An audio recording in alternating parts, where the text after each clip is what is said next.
Alright, we're back to Motley Fatigue with Adam and Caleb.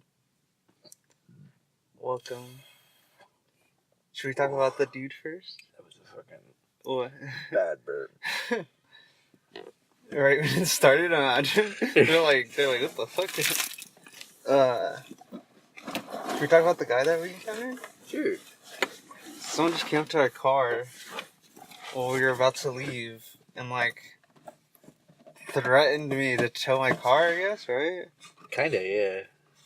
Yeah, and it was just a weird interaction, and what was going through my head was okay, I just didn't know when my first instinct was there's that sounds ridiculous, absurd, that you're gonna tow my car because this is private, we're in a completely public street and he claims it was private property, and it was just ridiculous. It was a weird interaction. It's I parked there for the last 5 years, 3 years that I've been driving. You know what I mean? What makes it different? Yeah. The only way he could is if you left it there for 3 days. Yeah. What's it called? What else happened today? I told you on the other podcast that there's this colorful bird that lives in the neighborhood or something like that. It actually came into our backyard. And is there a tree like it here? Oh, we're recording in an undisclosed location in Oceanside, California. This tree's not here, but it's a relative of this tree because it has those type of leaves, I guess. Evergreen. Yeah, but it's not an evergreen. It's weird. It's like a Christmas tree. You know when you get them smushed? That's how it naturally grows, like that. But it's super tall. Anyways, so it looks like that. He's sitting at the top, and he's sitting there scaring my chickens. My chickens are making the loudest noise, and I'm like, what the fuck are they making noise for? So I go outside and I see the bird right there, and I go hello, and he goes hi. And I'm like, holy shit. I have a video. Oh, I didn't for YouTube on that phone. Damn. Yeah. So he's friendly? Yeah, I guess so, but I'm ready to fuck it up if you can touch my chicken.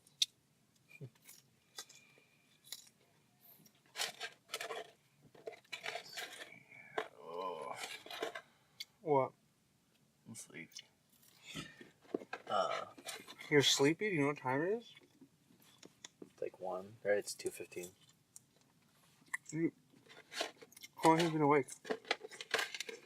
10. You're sleepy?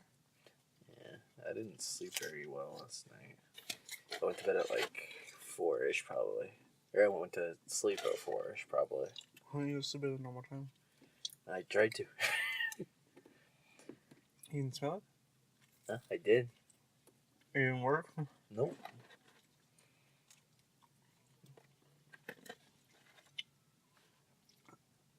I say when you get money, just invest in Blackwater. That seems the only thing that knocks you out. It doesn't do anything anymore. I don't know. You haven't smoked it in a while.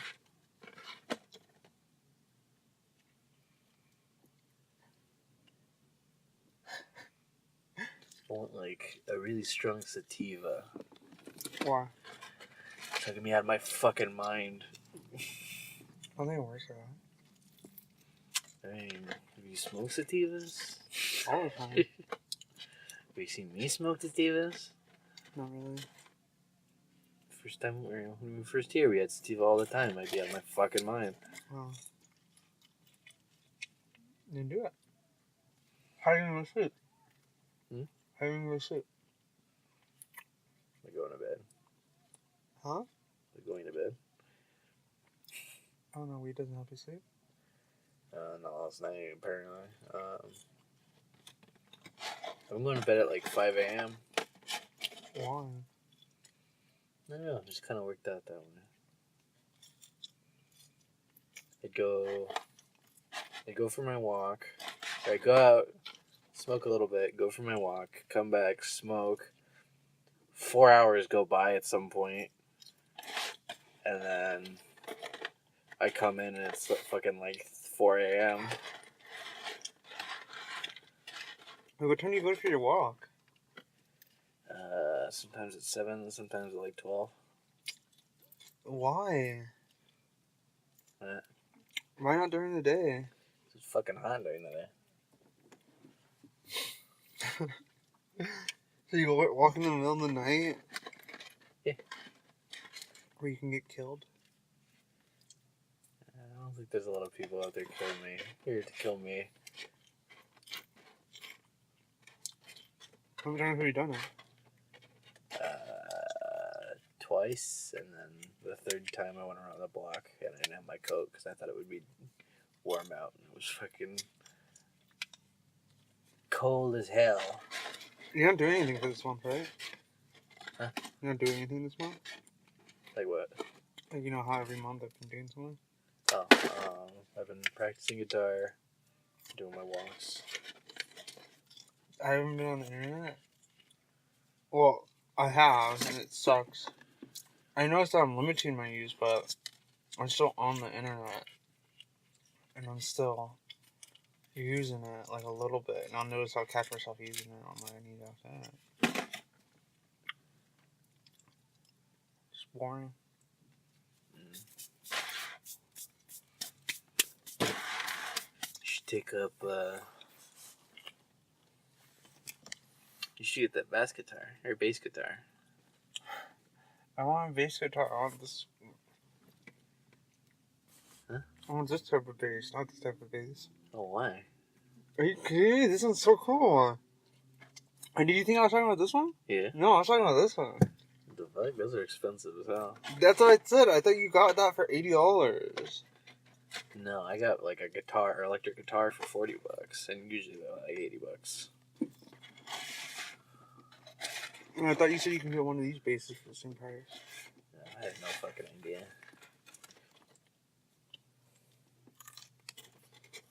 Do you have something you'd like to talk about? Hold on. Let me see if I can find a bass on it. I'm not gonna fucking buy a vase.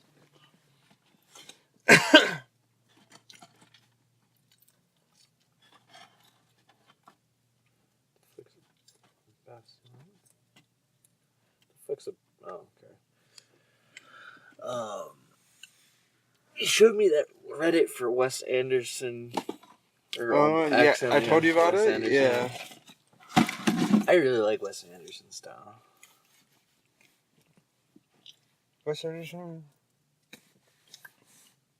It's the. How do I say this? When the French people talked about directors who are auteurs, people who are painters, like a painter with a paintbrush, that's how they use the camera. They were basically talking about people like Wes Anderson. You know what I mean? Mm. And the only people who were doing it back in the 70s were like Alfred Hitchcock and stuff like that, who had definitive styles. You know what I mean? Mm-hmm. And so I feel like, because if you watch his films, they're heavily based from the French films. So I feel like that's like kind of the whole mentality that he did when he went into his films was like, oh, I want to make my own world. Like I want to, when someone watches my films, they know it's mine. You know what I mean? Mm. Because when you watch a Wes Anderson film, you're like, oh, okay, this is Wes Anderson. Because he's crafted it so well that, like, he's crafted his style so well that it's completely his own. Like anyone in film or any person, not even people who likes film, can know it's or know that it's his. I mostly like his color use, or where he should, His like sort of desaturated colors mixed with like really fucking bright yellows. It's really saturated colors. Yeah. Yeah. Yeah, and they're so vibrant, and they like the way they contrast each other, just everything. Everything is meticulously chosen. Does he have to like choose places like that, or is that like all editing? What do you mean? Like all the color. No, you have to paint everything like that. Do people's clothes all like that. You can change it in editing, and that seems so much work just to, instead of just painting the walls and dressing people with some color. Yes. And usually the way it works is that, see that blue parking sign? Like I have something orange next to it, the blue's naturally gonna pop. You know what I mean? So that's why. Is that he's just choosing colors that oppose each other, so they just seem vibrant. But he just chooses. He's meticulous about it, and that's why it's so apparent.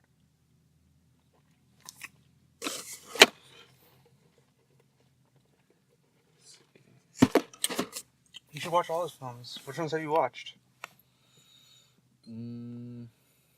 Moonrise Kingdom. I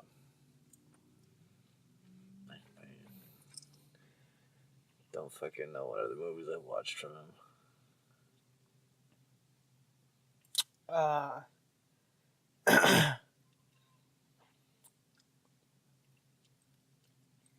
You should watch The Royal Tenenbaums. That's my favorite. It's Adam Sandler in it. Oh, is it Adam Sandler? No, it's not Adam Sandler. The guy, remember you told me the guy from the museum, Night at the Museum. We're probably talking about the same movie then, because Adam Sandler was in that one too. Oh well, this wasn't Adam Sandler. That's why. This is the guy from Night at the Museum. That guy. I know, but he was in the movie with Adam Sandler. It's the one I was talking about. Which Adam Sandler was his brother in the movie I was referring to. that a Wes Anderson film? I think so. Maybe. So there's no movie that Adam Sandler has a brother with him. What movie is it? Mr. Bright. What's it called? Which one? The one you were just talking about. Royal Tenenbaums. Type in Royal and then Tene. And then BAUMS or something like that.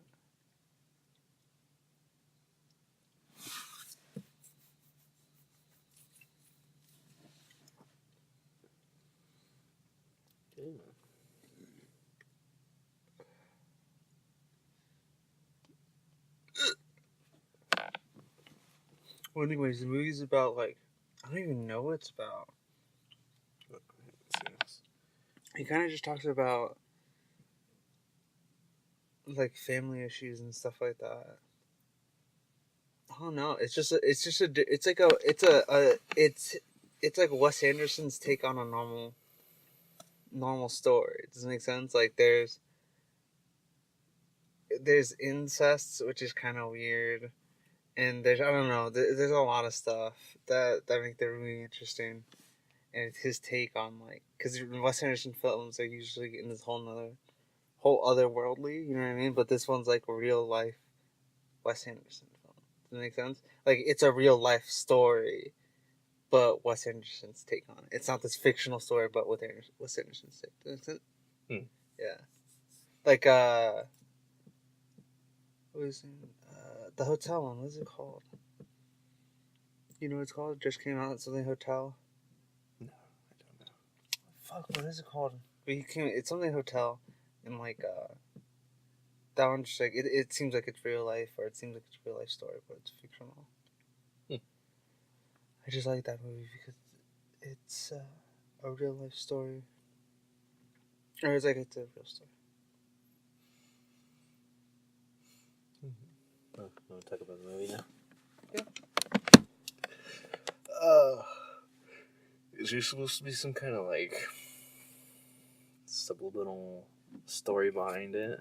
Well, I've watched it twice, so I think I have a really strong grasp. I feel like I have a really strong grasp. What I think is, so I feel like Paul Thomas Anderson wanted to make a love film, right?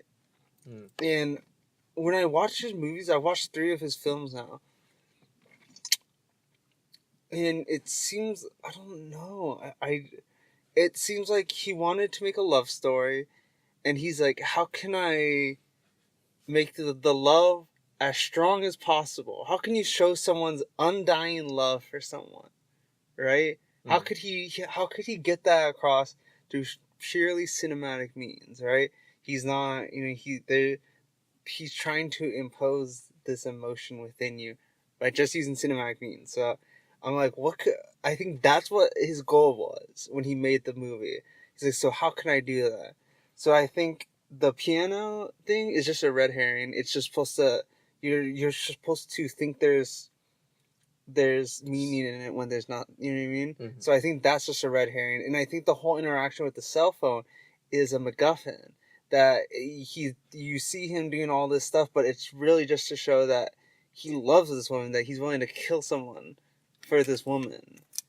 So that's the whole point, is that you know how strong his love is for this woman. Mm-hmm. You know, to the point that he's threatened his sister with death.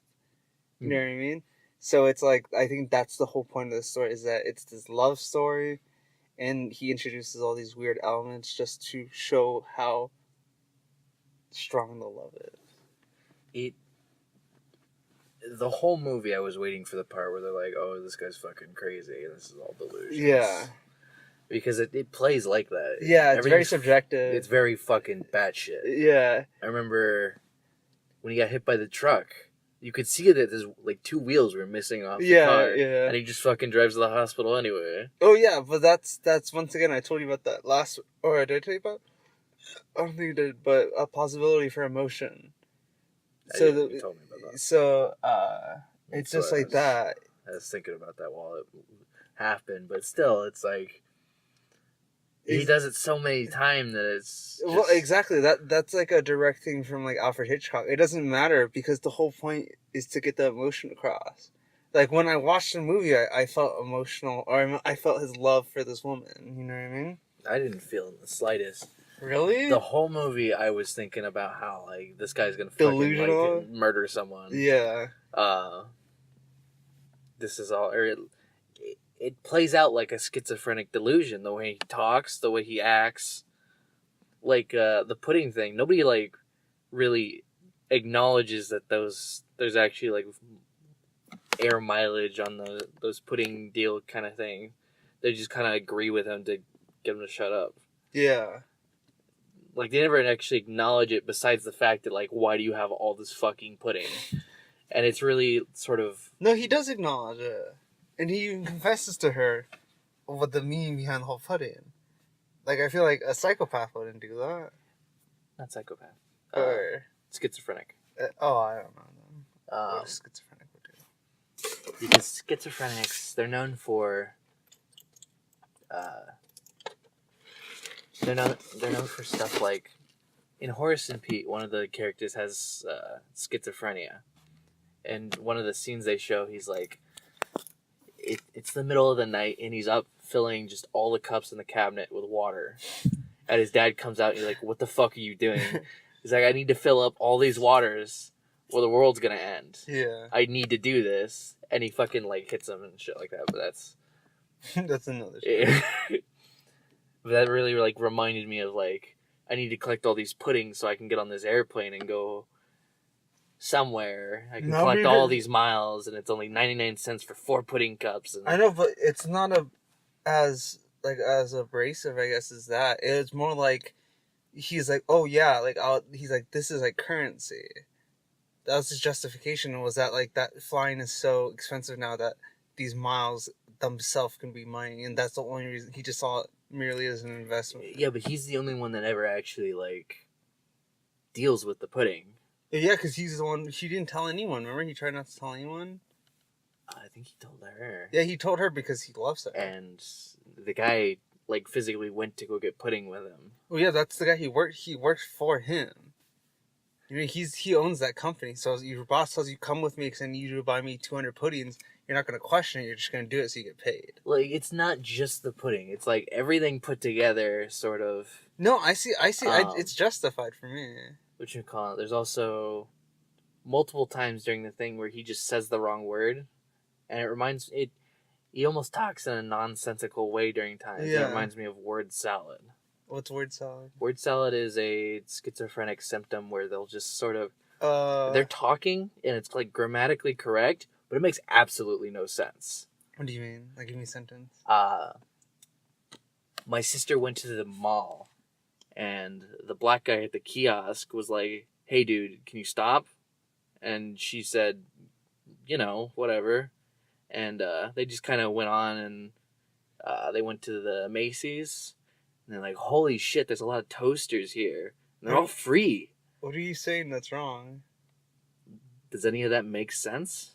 Oh, like in the context of the situation, Just like right in general. now. Like Yeah, me telling you yeah, what's yeah, going on, yeah, that doesn't make sense in the yeah, slightest. yeah. That's word salad. Uh, yeah, but I don't know. I think if you're, there's no, because I think he does how he talks about how he has problems, but it's based on his family and the way his sisters treated him. You know what I mean? I'm trying to remember what else there was. Because it was through the whole movie that I kept seeing all this shit. Well, the movie is extremely subjective because you're hearing these sounds like in the very beginning. Remember, he's like the. I love the that. pudding part. The pudding pups are calling to him to come buy more. That's what set me off the most. Why would you say that? Because it happened. You can hear it. The pudding's like, buy more. Really? Buy more pudding. Oh no, Come to me. but that's the company's name too. So I think he was just maybe subconsciously thinking of that. Well, The because we think company's name is Buy More Pudding? no, it's like if you look at it, it's something buyer. So I think it was maybe their slogan that, and he was just thinking of it while he was trying to purchase them. It wasn't even just in the thing. It was like, Okay, well, yes, like, it is very they subjective. talk about the pudding in the other, like on the other side of the window, and he's like, wait, hold up, and he like walks over and he's like, buy more pudding, kind of shit. Oh, I don't know about that. See, well, yeah, it is subjective. And those, in the beginning, remember the little electric things? Electric thing. Remember, he's on the phone. He's like, "All right, so you're telling me that if I buy whatever for $149, I can get 500 freaking 5 miles?" He's like, "With the coupon, that would be 1,000 miles." Like, and he's like, "Yes." Like, do you understand? Well, right? And then he hangs up the phone. And then, or here's the metal sound. You know what I mean? You don't remember? It's like ding ding ding ding ding. Okay, well, it makes this weird metal sound. I don't know if I can make it, but when you get metal and it like has water hit it, or you shake it like this, it goes ding. Like it has this metallic, bendy sound, and that's what he was listening, and that's when he saw, and he went outside with his coffee, and then he notices the car crash and all that stuff. Another time is when he gets punched in the face by the three white dudes. He goes to the ground, and then he goes, and then there's like ding ding, the little metal thing happens again, and he gets up and he takes off running. That's when it's that weird horror scene. Yeah, I didn't notice that. During the horror scene, there was like multiple times where it seems like they're like coming around the corner with like flashlights or something like that. Yeah, they're not there. Yeah. When I got to the horror scene, that's when I kind of solidified. Oh, this is completely subjective, because he felt I felt terrified in that scene, even though he wasn't in some real apparent danger. They just told him, "We know where you live," and they left. You know what I mean? Hmm. There's also that car crash in the beginning. I think I looked away during part of it, but didn't it just kind of like crash like hardcore and then just stop? Or suddenly it was like stopped on the sidewalk, put a piano on the thing, and then vanished again. Yeah, once again, it's a red herring. And then in the next scene, there's fucking nothing shit all over the highway or the road from the crashed car. Yeah, you can see glass and broken plastic that was already, and shit. Well, yeah, that was already there. I think that's just the scene. It looked like like a car crash kind of shit. No, yeah, I can get that, but I think that's the scene that naturally there's already this trash and glass that's all around. No, yeah, but there's something I like that film for the weird aesthetic that it has, where it takes place in that whole like where. Just think about where it takes place. It takes place in a warehouse, and then like think of the outside with the mountains and the buildings and how everything is. For some reason, I like the way that looks, and I want to tell a story in that type of environment. It just reminds me of Oceanside for some reason. But yeah, I like that with the mountains in the background with all the stuff on the floor. The way his whole thing is set up, like how there's a desk in the middle of nowhere, and then like I don't know, for some reason I like the way the warehouse looks. It's like a weird type of aesthetic that I like. That I'd probably do in a movie. What else are we talking about that? Oh yeah, I think the film is extremely subjective because, once again, like I said before, I think the whole point of all these things to make it look or to make it feel like you're watching the movie from his perspective is so the love it feels stronger. So I think all of this is just to get you more inside the viewer's shoes. So when you do feel the love, you feel the love more because you feel like you are feeling the love. Make sense? I guess I didn't feel that. I felt that. It was. So you It just felt like he was just trying to be weird for the sake of being weird, because a lot of it wasn't. It didn't like further any of the like emotional plot. He just kind of did stuff to do it. no, yeah, that didn't understand either. What was the point? I think it kind of justified everything else, but it didn't really make sense, the whole situation with him and his sisters. Like, what significance did that play? Because he just falls in love with a woman anyway. Like, he seems to have this resentment and fear towards a woman because of his sisters and because of just social interactions, you know what I mean? But then he falls in love with her anyway. Hmm. You know what I mean? It just didn't make sense. Once again, actually, now that I think about it, they might have just said it to make it more subjective. What? I heard something. This guy lives in his van. Anyways, they might have done it just so it's completely subject, or they might have implemented, or Paul Thomas Anderson might have implemented that scene because it made it seem more subjective. Because when I was listening to these people, I don't feel like that was me, but I feel like as if I was a little kid where, or even now, like your family will talk to you about stories you don't want to hear. You know what I mean? So that I just felt with him more. Does that make sense? So I feel like that's might have the reason why they put that in there, or I don't understand what was the point of it. Like, because think about it. I guess maybe to introduce the girl, but still. She introduced herself Yeah, before anyway. Yeah. That's why I don't know. It was. I felt like there was a certain unease they were building through the whole film, and then it just never. No, I didn't feel that. Huh. That's why I don't understand why you felt like he's like this crazy guy, or how you perceived that.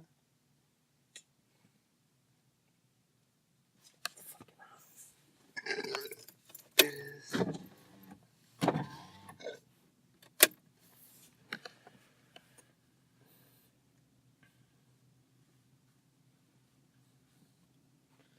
What were you saying? I don't think I did have anything to say.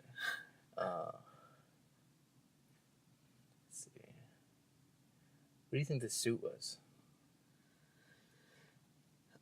Once again, I think it's another red herring. I think the whole point of it was just for the viewer, because I think Alfred Hitchcock says that, well, that the viewer always wants to be like oh, I know what's gonna happen next. Makes sense?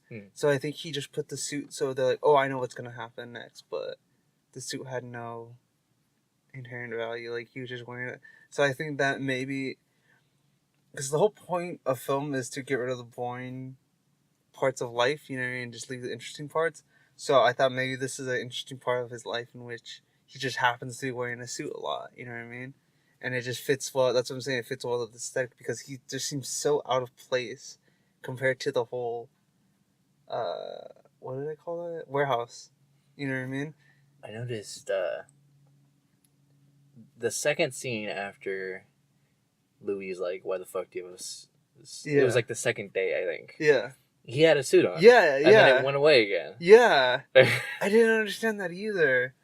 I just chopped it up to like, oh, he just wanted to try it too, and then it didn't work. Like, you know what I mean? Yeah. But I just thought it didn't contribute to the story. I thought it was just kind of funny.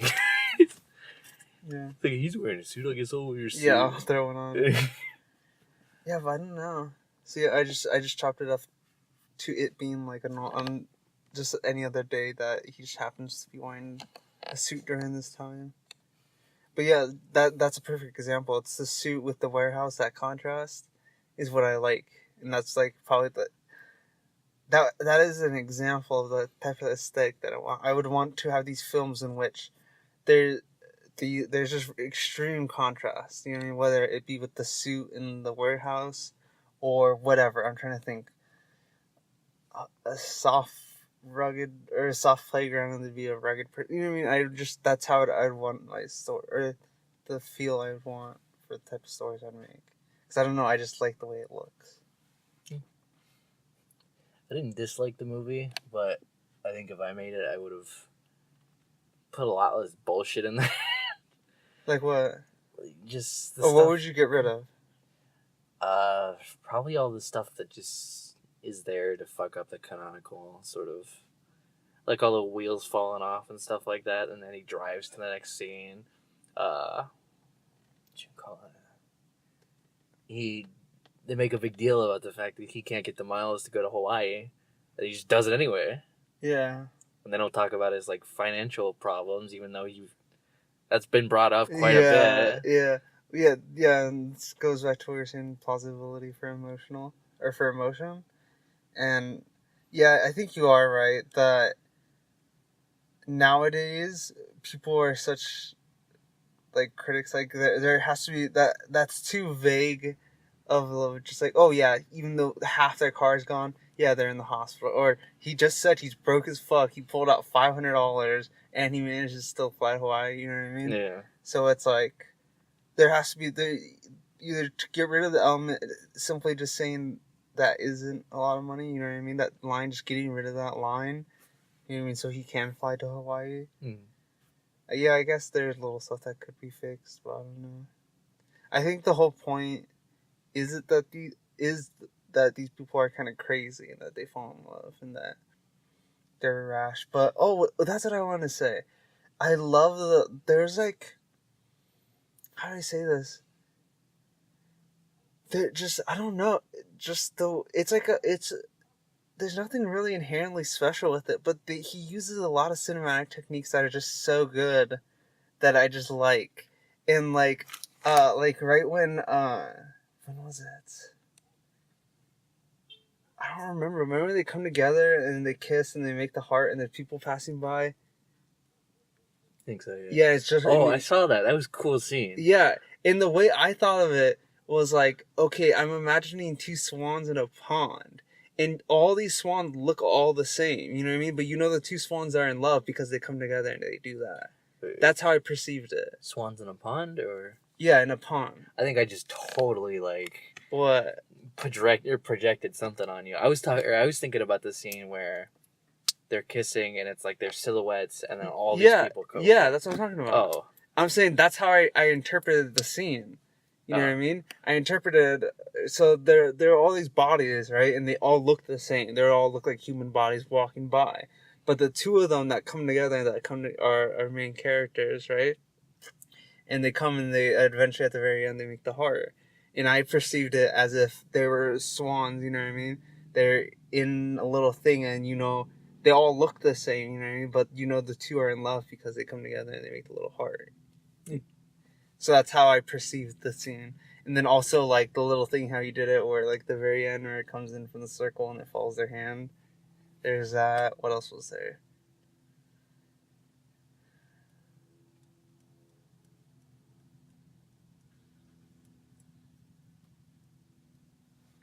I can't think of anything.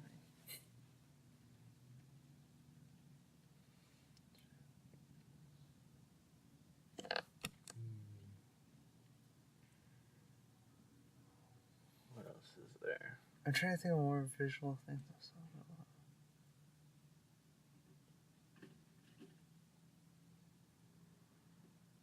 What were you thinking when I said that scene?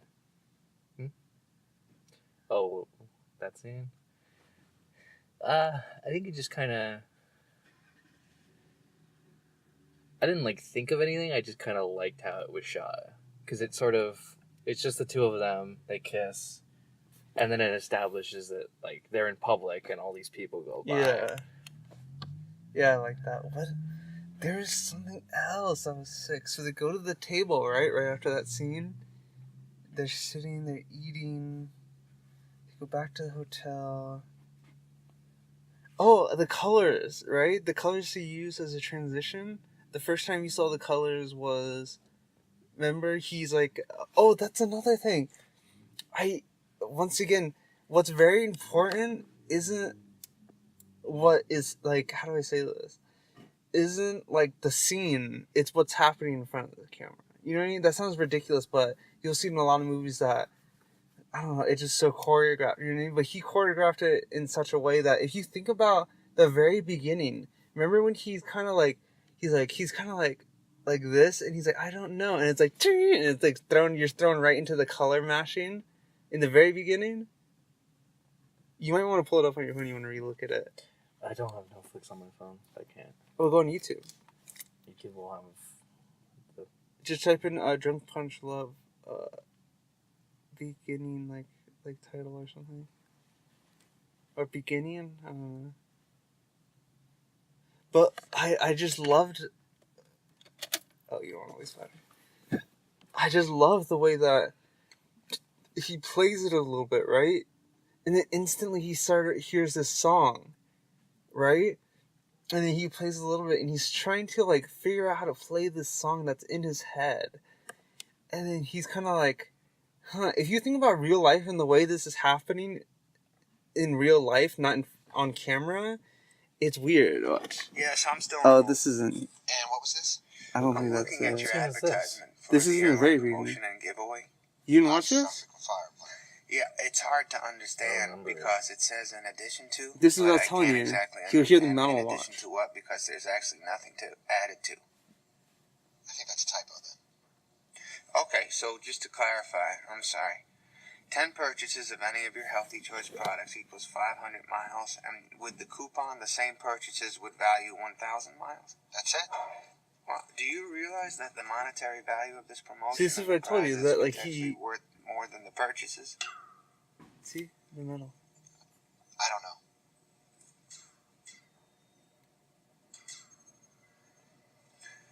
Could I call you back? Could I ask you your extension and your name, possibly? It's extension 215, and the name is Carter.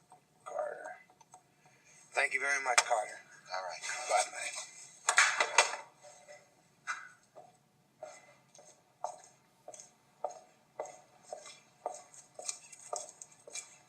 Well, that's it. The metal, you'll hear it later. And he gets knocked out.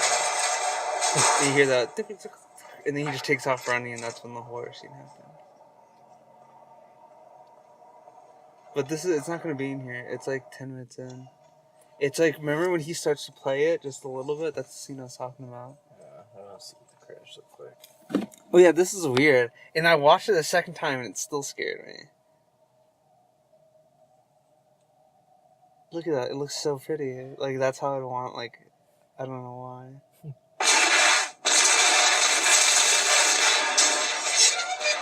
And, like, the contrast of him in the suit and his environment.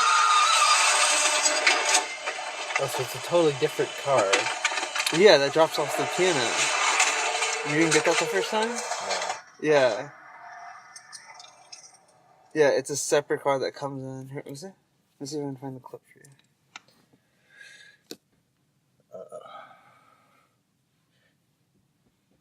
See, that's why I think it's a red herring, just so you can...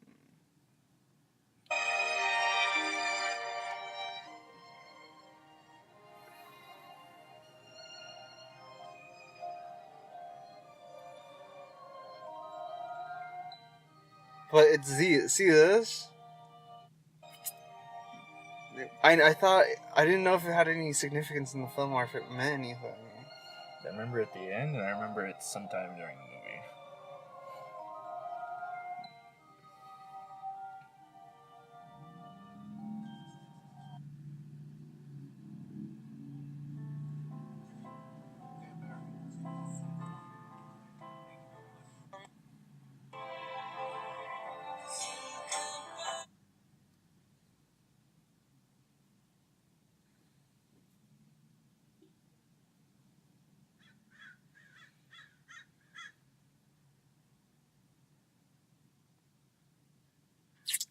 Okay, well, yeah, you'd have to look back on Netflix. But basically, in the scene, he plays the piano a little bit, and right when he plays like two notes, like he instantly gets that song, right? And he has this idea for this song. And he's sort of playing it, and it does not really make sense. And then that's when he pulls the little thingy, and he realizes that's another instrument. And he kind of plays it, and he's playing a little, and then he's kind of like he's hugging something, right? or like I don't know if he's kind of like, or he's like, and then his guy comes and he's like, hey, are you okay? He's like, hey, he's Barry, you okay? He's like, I don't know. And then boom, the movie starts. Like, if you think about it in real life, that's not like a plausible thing, but in front of the camera, it's really well. And I don't know, the way it just threw you. I don't know if this is kind of pulling too much meaning from like the intro sequence, I guess. But I feel like the way the piano was abruptly just given to him, and the way that the intro sort of was like made to be like you're thrown into the situation. You know what I mean? I think that once again this goes with the whole premise of love. I think the whole point of it's trying to tell a love story and how love. This once again this is a whole nother stretch. I think this is completely stretching it, but I think the whole point of the piano and the abrupt beginning sequence is to show how love can abruptly enter your life. You know what I mean? I guess, yeah. Yeah, that's all I perceived from the beginning part. I'm thinking about the fact that she knew what it was. What? The lady. Knew what was? The piano. Oh, I don't know. I don't think that's significant. Like, if it was another movie, I would think that she bought the piano for him. But there's so much shit that's just not connected. Yeah, that it could just be another fucking lost thing or a lost thread that they have in there. Yeah, I don't think it has any significance. I think she just simply knows what it's called. What else?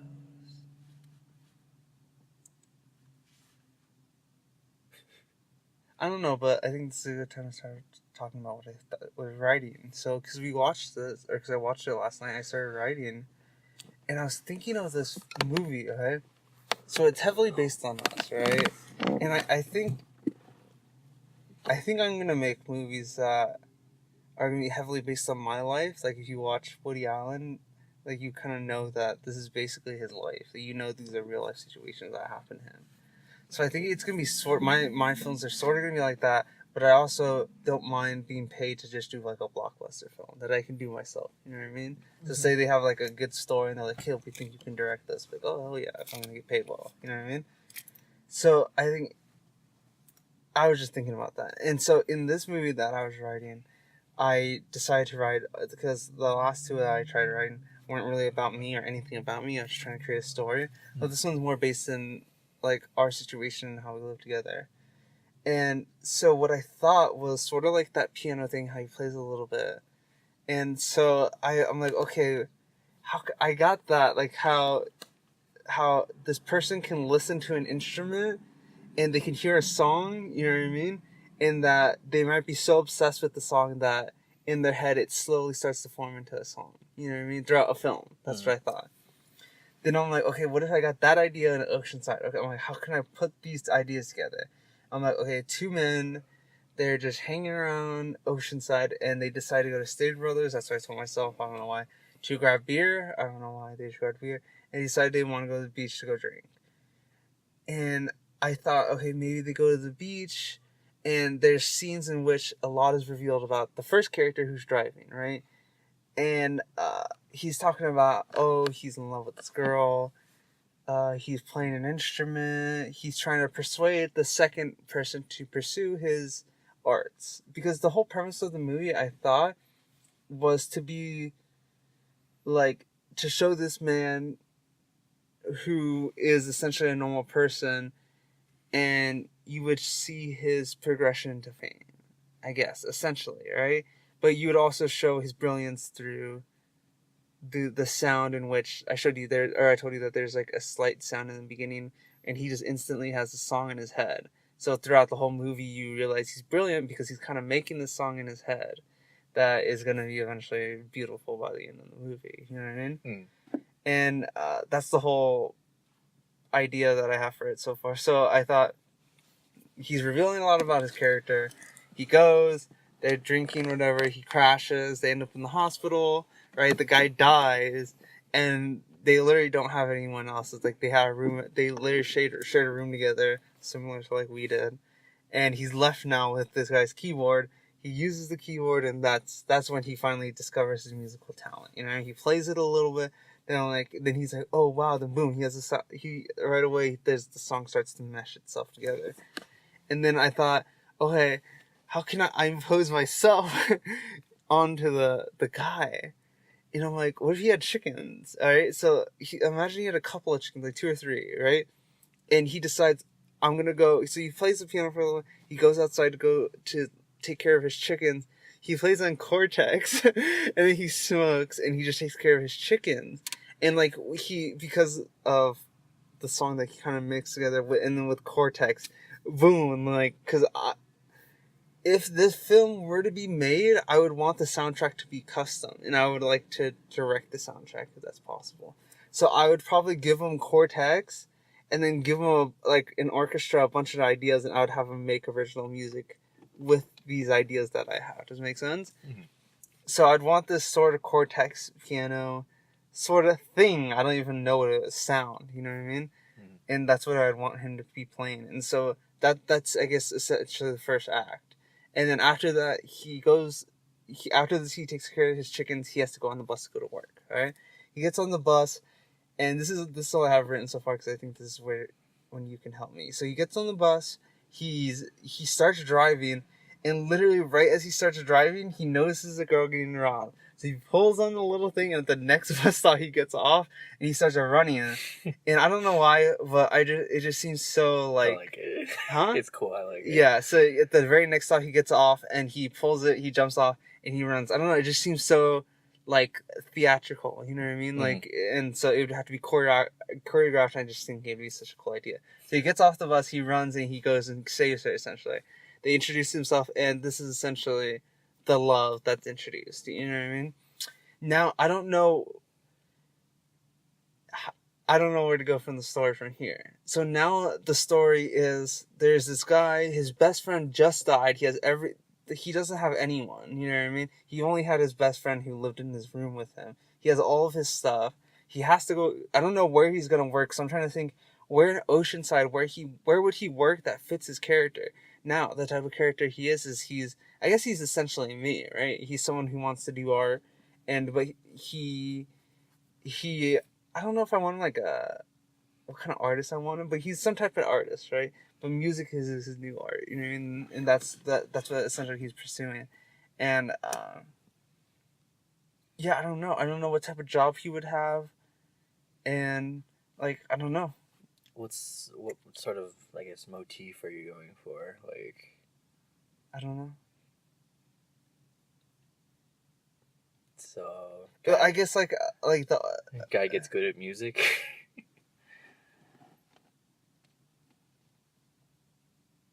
That's what I don't know. I just have this scenario, you know what I mean? That's all I have, and I thought I could make something out of it. You can call it with the girl thing.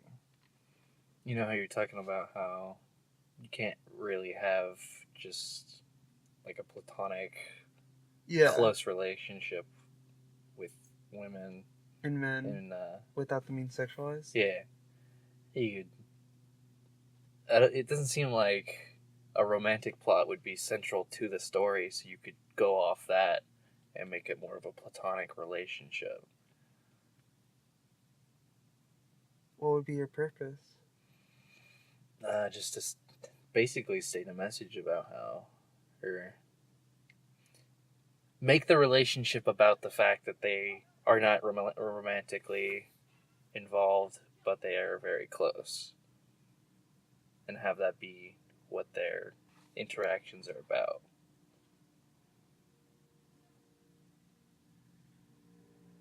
Because she can sort of be as a guide, right? Well, like, as in, like, the whole point of her being in the story is just to tell the character what to do. Yeah, she could be like a driving factor. I'm not necessarily like saying she makes the decisions, but I'm saying like she'll be like, go pursue your music. Encourages yeah. Kind of thing. Yeah. Job wise, you could go for It's overused, but you could go for the shitty job to dream career kind of thing. Yeah, I know, but I don't know. The whole point of it is that I don't know. I don't know what the point of it is. Because I'm trying to get this, like, I guess this oceanside feel. I think that's the point of the film, is that I'm trying to capture the feeling of oceanside with the situation in which this guy just happens to become the artist that he wants to be. You know what I mean?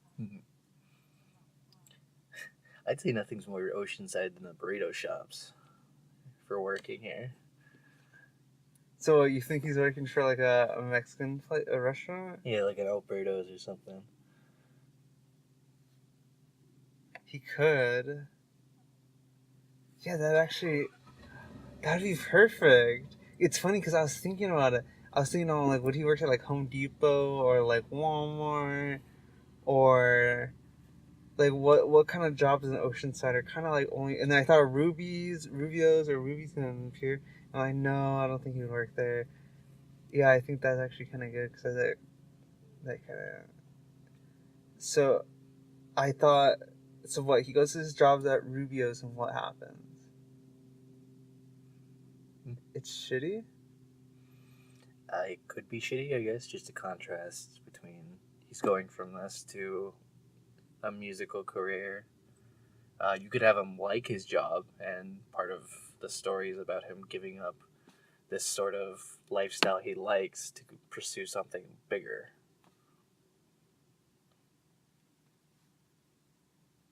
I think you need to get the character down first, because I don't know his motives and stuff. I think that's my problem. What would he be like? Well, he's the type that would fucking jump off a bus to go. Yeah, someone but getting that's because mugged. it's film. You know what I mean? Well, I mean, you could base your character. First, he has to be a character that would do that. Oh, you're right. So he's spontaneous.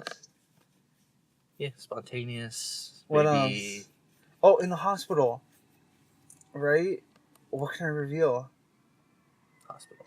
Because I said in the beginning, the whole point is that he's with his friend, and you learn about his friend and how his friend's happy, and they're just kind of happy together, and you find out that like that he's not really pursuing his art, but he's working, and that there's nothing inherently wrong with him. You know what I mean? Hmm. And the whole point is just to build this love for his friend, so I can kill him off, basically. You know what I mean? And so you build a love for the friend, and they're in the hospital, and you know what I mean. The main character's like beep beep, and then like you're awake, you're like, oh, where's my friend? Oh, he's dead. You know what I mean? So what can I reveal about the character during that time? You could have them try to play it off because nobody wants to be the one that tells him his friend's dead. So he just gets progressively more annoyed as people won't tell him what's happening. Well, why would he be annoyed? He's not someone who should get annoyed. I don't know. You haven't established a Oh, character you're yet. Because he'd get annoyed because people are dodging the question and he really wants to know about his friend.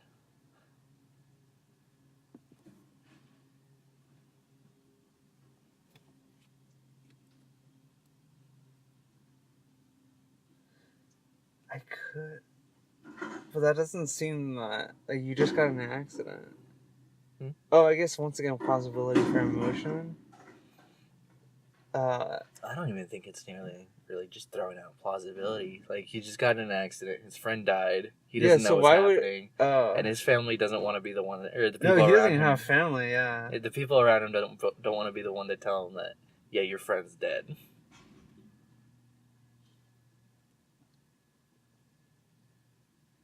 should be like, yeah, your friend's dead. He's like, what?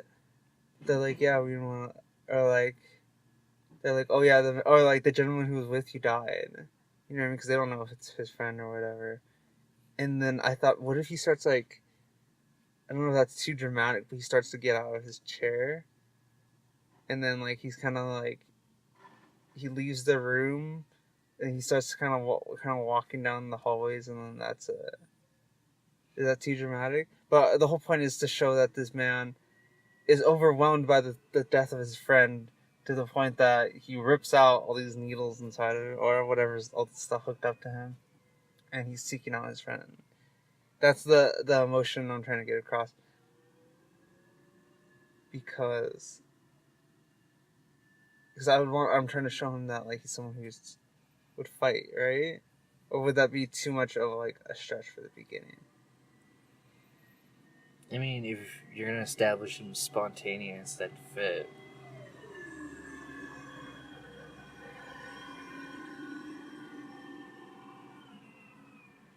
Yeah, I don't know. how avant-garde are you trying to go with this? Not too much. The whole point is to show just this man progressively, essentially becoming a genius. You know what I mean? Or like a musical genius.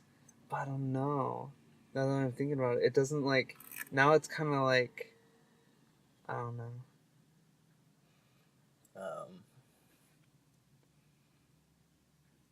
Instead of him just sort of becoming a genius through. Well, no, he would be practicing and stuff like that, and you'd be showing him practicing. Okay.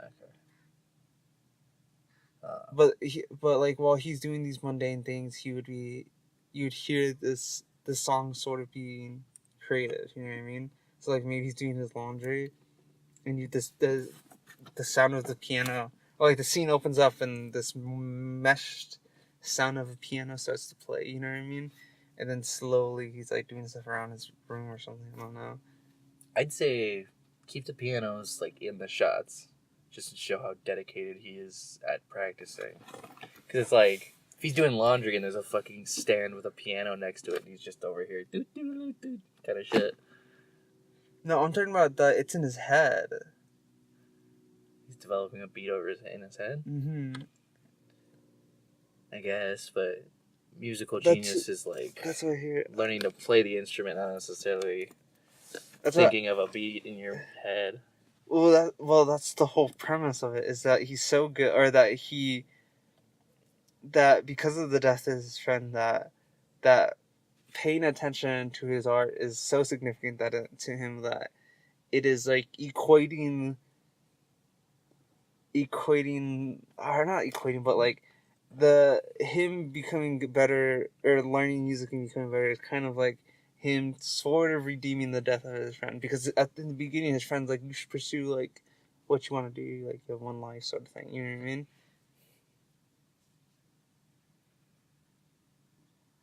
Does it really? Oh fuck!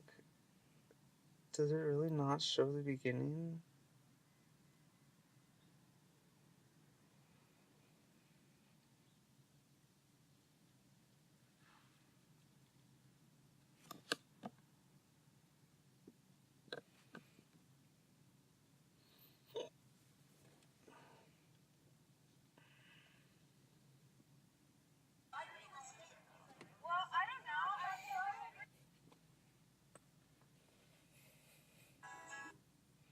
I feel like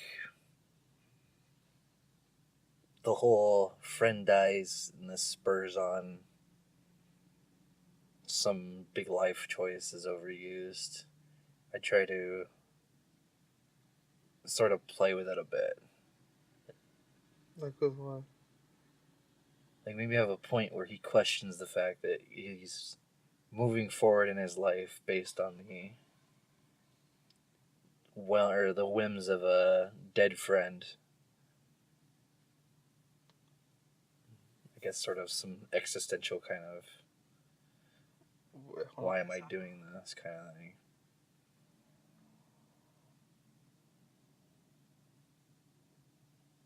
Damn, it really doesn't show it.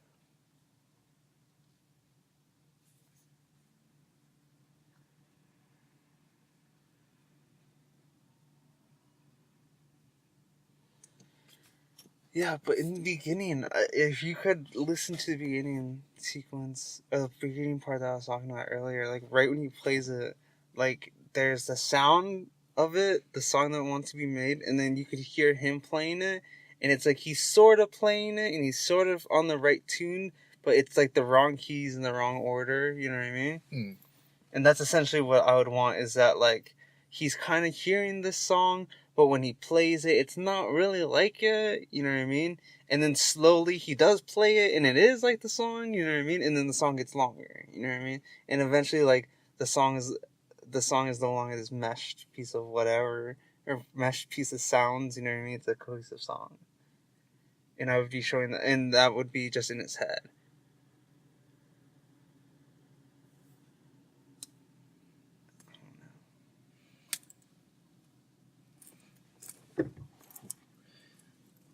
Like, is he getting famous off of this one song? That's what I was thinking, is that maybe that the whole point is that I want to, what I'm trying to show is what, I was saying, like, don't put your finger on my, like, or I'm putting it in my mouth. I want to show the beginning parts of someone who eventually becomes, like, extremely talented. Does it make sense? Because, you know what I mean? That's the whole point of the movie, is this beginning part that's built up. You know, and at the very end, I thought, okay, so how do I show that, okay, he did it? So I thought, we show the song, or finally the song is played completely, and then boom, it's like he's in a crowd of thousands. So then it shows that he did manage to get it within one frame. You know what I mean? Mm. So I wasn't worrying about him being famous. It's just merely him, what happens before he gets to that point.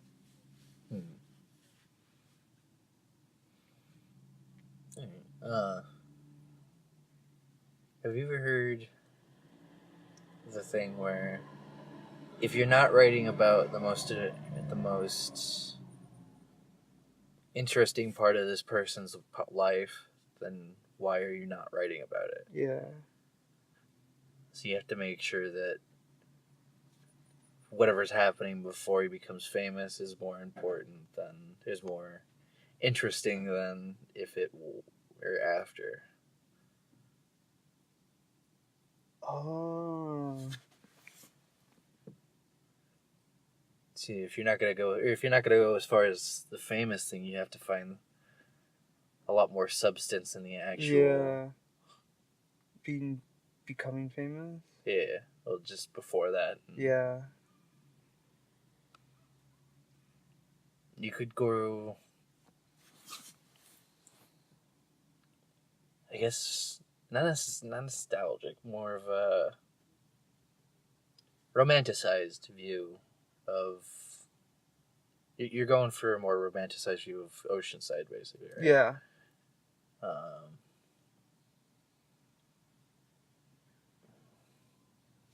Maybe keep the music thing as a backdrop, as sort of an overarching thing that happens, and then the whole movie is about him doing stuff at Oceanside, and that sort of develops in the back of his mind, and then at the very end it becomes about it.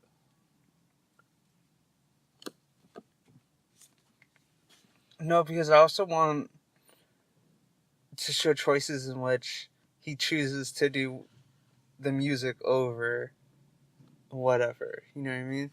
I want to show those choices that where he's like, oh no, I'd rather go home. You know what I mean? And play music. Because I want to show that he's slowly becoming more dedicated to this thing too. Yeah, yes. Because you know what I mean? Someone who becomes a... There's so many ways you could go with it. It's just...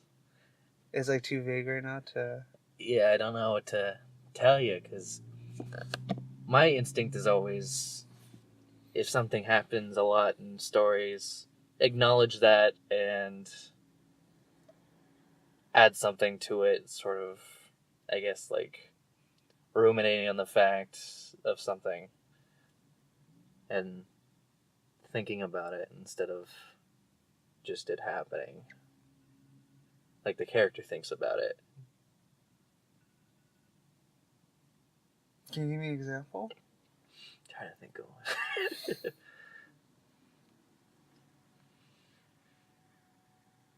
it's not the same setting, but sort of in a more fantastical setting.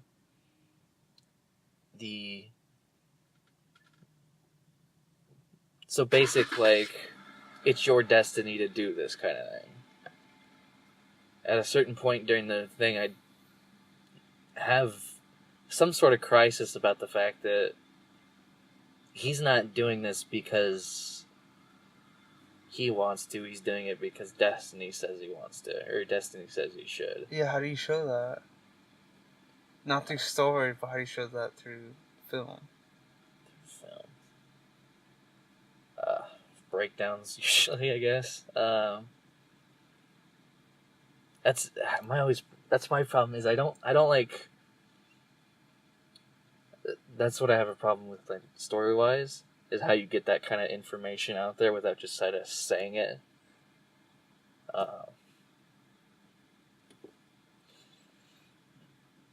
He could use the girl as a sort of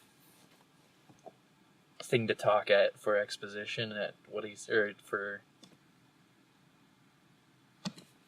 what is it?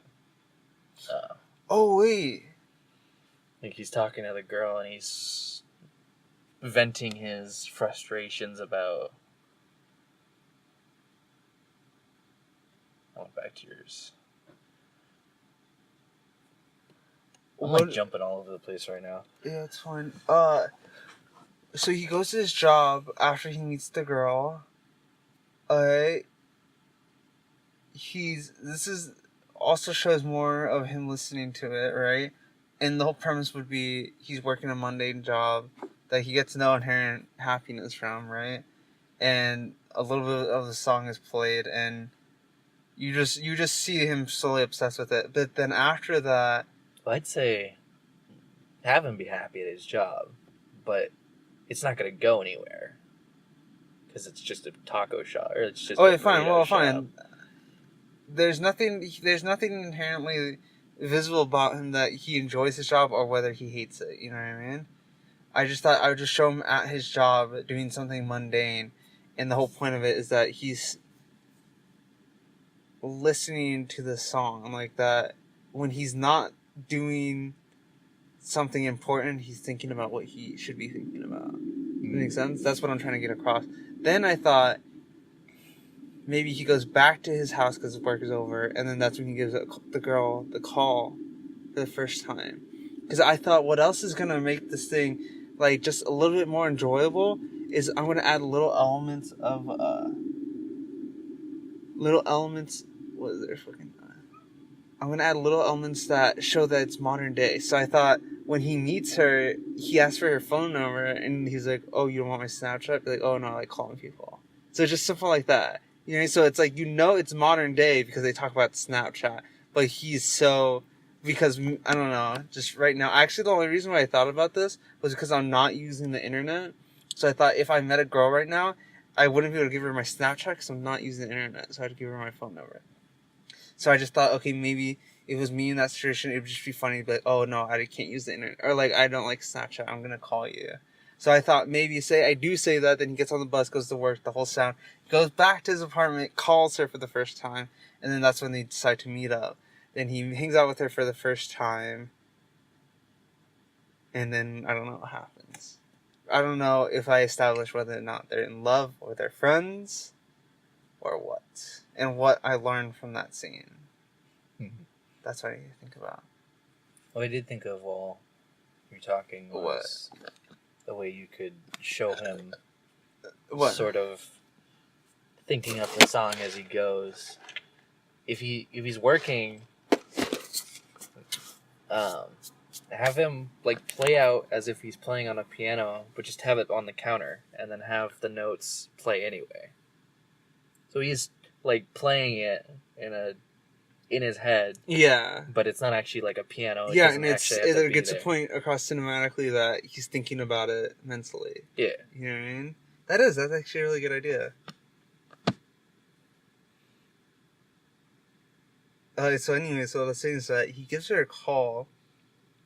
Then I thought he would give her a call, and then would that be interesting? How could he show that?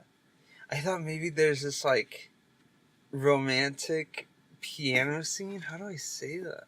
Or how do I describe this? What if he calls her How would I? Because I'm thinking of this, like, really. You know when. I'm trying to think of a scene. I can't think of a scene, but when he calls this girl, right away, the information that I'm giving you would be romantic and erotic. That's what I was thinking. And that, like, the way he's playing the piano and stuff like that would be romantic. But I don't know why I had this idea. And I So don't... you could undercut it, maybe? Huh? So you could undercut it, maybe? What do you mean by undercut it? Just have a scene where it, like, establishes that none of this was maybe it was, like, all in her head that it was romantic or something like that. No, that's not what I meant. I just thought, for some reason, that the scene would give the vibe of romanticism, but it's just simply a phone call. So, like, there would be visual cues, like he's sort of playing the piano while talking to her on the phone like this, you know what I mean? Or, like, he's walking, I don't know, like, he's walking around in his underwear or something, and he's, you know what I mean? It's sort of romantic and sort of, it sort of gives off this erotic vibe, but it's not erotic in any way. Does it make sense? Or, like, are you trying to... I don't know what... In another story... Well, let me explain. Okay. Is that when I was thinking of this scene, this is how I perceived it. I perceived it as a completely normal scene, but these romantic elements for some reason. And it's like, visually, it's romantic. You're like, okay, he's walking around in his underwear. Or like, oh shit, there's a cop there. Anyways, like he's dragging his finger along the piano keys or something. You know what I mean? It's like, it's romantic, but I don't know why it would be romantic. I don't know. Why do you want romantic? I don't know. That's what I'm trying to ask you. Is that that's what I was saying. You can undercut it, and that would make sense if you're trying to go for a more platonic sort of... Make her in love with him? Well, not necessarily make her in love with him, because it's never really like, I love you just straight up from seeing you. It's like, you get to know someone, and then you start to, in the earlier stages, you start to feel more affection towards them, and you want to lead it that way. You could have her do that, but once it sort of establishes that the guy's not interested, then it just sort of turns into this platonic... Like, everything on that side of the thing just gets dropped. What do you mean? Just have her try to flirt with him, and just have, like, the romantic music swelling in the background, and then you just fucking, like, what? And she's like, what? And just crash it. Well, oh, so it's You build it up, and then undercut it. Yes. Okay, that's brilliant. Because then it solidifies that it's extremely platonic, right? Yeah. So if he comes home and like everything's red or whatever. So I build it up like it's a romantic scene, like he's gonna call her for the first time, right? And then he finally does call her, and it's not romantic, and the whole point is because they are friends. Yeah. That's what you're trying to... Not that specifically, but it's in the vein of what I was talking about. Yeah. I had a different example, but... Yeah, no, you got the point. yeah. I think that is a good idea. I don't know. But my only thing is that, okay, fine, it's platonic. And then she decides to hang out with him anyway? Yeah. Why wouldn't she? Because she has no one. Right? So they have to have each other? Because I have to know about her, right? Because why would she hang out with him? What's going on in her life? An Oceanside girl. Where would she work? Coffee shop. That one coffee shop over there. Yeah, okay, she works at that coffee shop. Okay.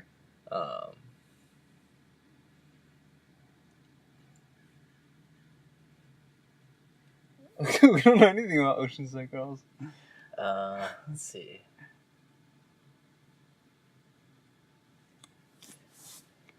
I mean, what kind of girl would you want it to be? Well, I didn't. That's the thing is that I thought the whole. For me, last night when I wrote down he sees the girl on the bus, I thought it would just be a MacGuffin. And I thought throughout the whole film he's pursuing this girl. But that's why I don't know, that doesn't really make sense now that I think about it. But last night I wrote down, essentially he's pursuing this girl, and through his pursuits, like, it shows that he's dedicated to his art. But I don't know how I'd show that. Does it make sense? Through his pursuit of a girl. You could keep the romantic shit, but then, or the sort of romantic connection, but then make it clear that he's more dedicated to his music than he is to a relationship.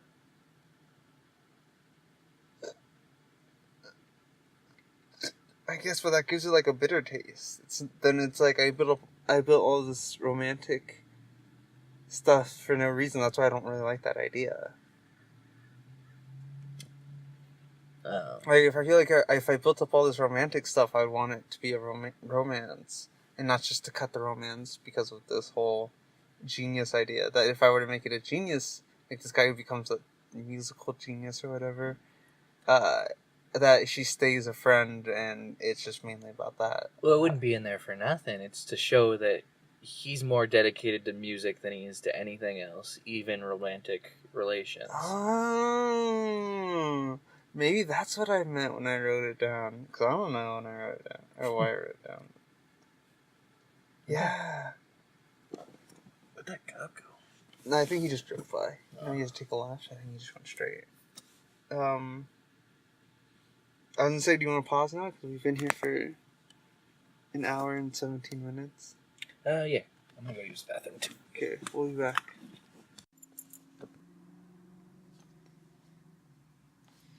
We're back.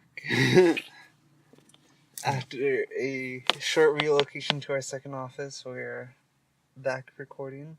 I was thinking about that too. It was when we do have an office, like, I don't think you understand, like, on Fridays, I'm gonna, like, come in at, like, 9:30, and I don't know when you'll come in, but it's like, you'll come in, we'll have, like, lunch or something, wherever our office it's near, you know what I mean? Mm. And it's like, we come back to the office, and it's like, then we record, or whatever, you know what I mean? Whatever happens. I just like the idea.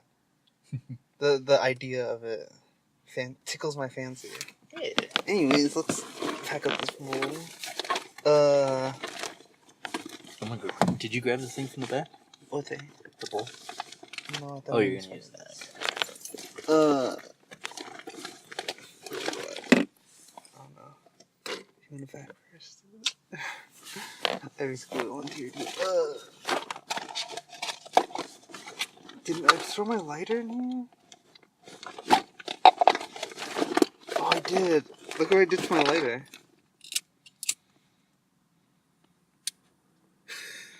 Didn't I show you? Did you show me it? I think so. I don't know if you showed me it, but... I showed someone it. Well, because it was low. Mine was only going, like, at max. It was, like, this high. So I adjusted a little bit, like, twisted just a little bit, and boom, it's already doing that. So I have to have it, like, just like that for it to be, like, a decent height. You know what I mean?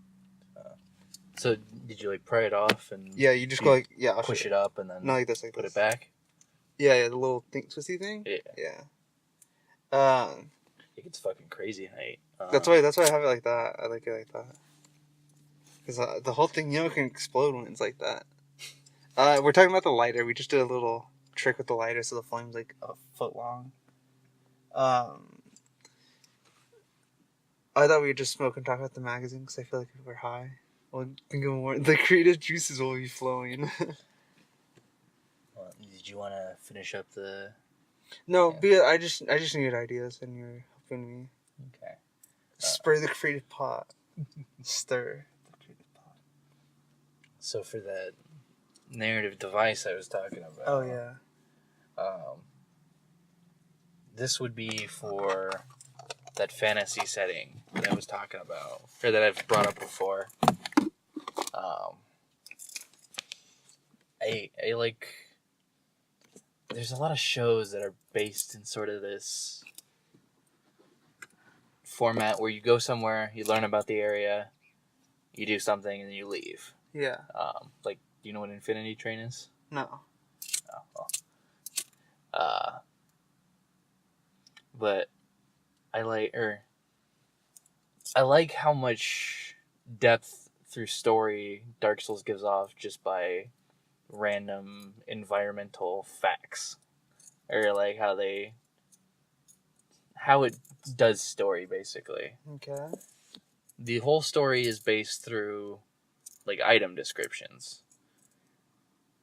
Okay. So the story of Well, let me just tell you that my thing about Dark Souls is that I really don't know the fucking story. I just play it because I enjoy the fighting and how cool the fighting mechanics are. So yeah, I don't really know how the story. I did all of Dark Souls 2 without knowing a single thing of the story. I don't read the items either. I watch the videos. So that's how you're supposed to learn about the stories through the items. Yeah. Vadi Video makes videos where he reads through everything and then he sort of Meshes it together for you. yeah meshes it together into something that's Cohesive. digestible. Yeah. And I was thinking about the fact that like if I have a group go to some ancient ruins, there's no real good way of getting across what happened there through like just reading or textbooks or something like that without it just being cheesy to just spout it out. Mm-hmm. So I was thinking if I make that a narrative device is the fact that they're going to learn about this stuff and the I guess protagonist of the group, it wouldn't be from her perspective I guess, but she'd be a sort of seer that learns about areas by touching objects of importance. Oh, so it's not. Oh, it is a device, but the device is a character? Kinda, yeah. Yeah? But I don't think... I assume that for a device, it would work for any type of story, you know what I mean? So I think this would be specifically for any type of story that employs this character. I guess, yeah.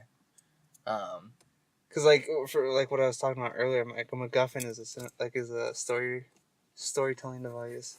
You know what I mean? You can use a MacGuffin in any type of story. But you'd only want to use it. You know, I don't think that's really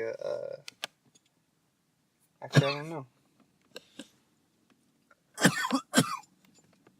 Because I'd use it for writing, but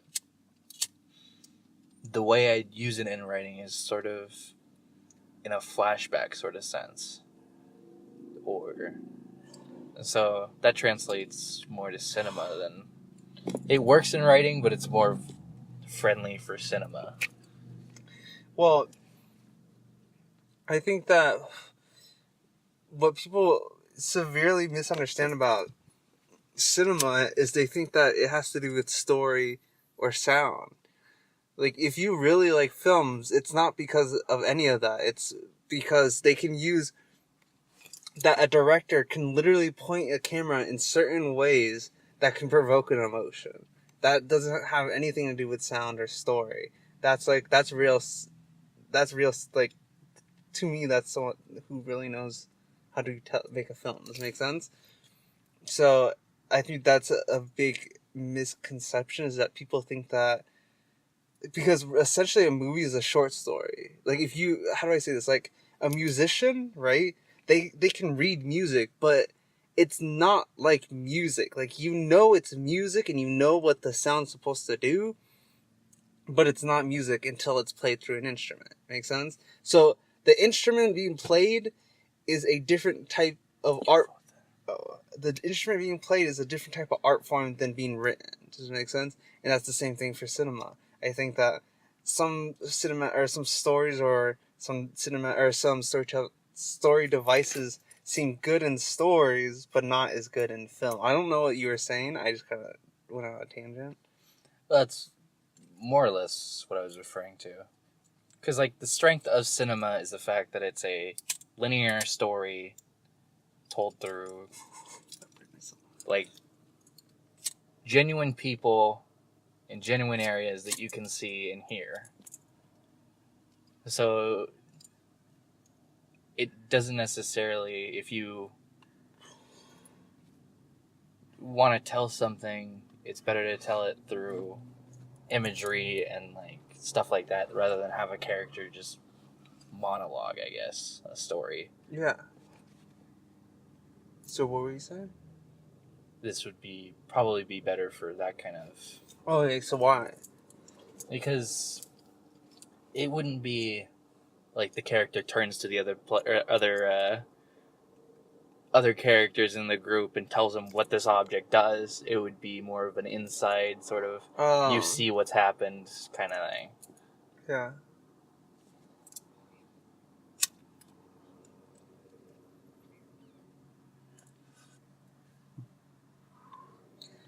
I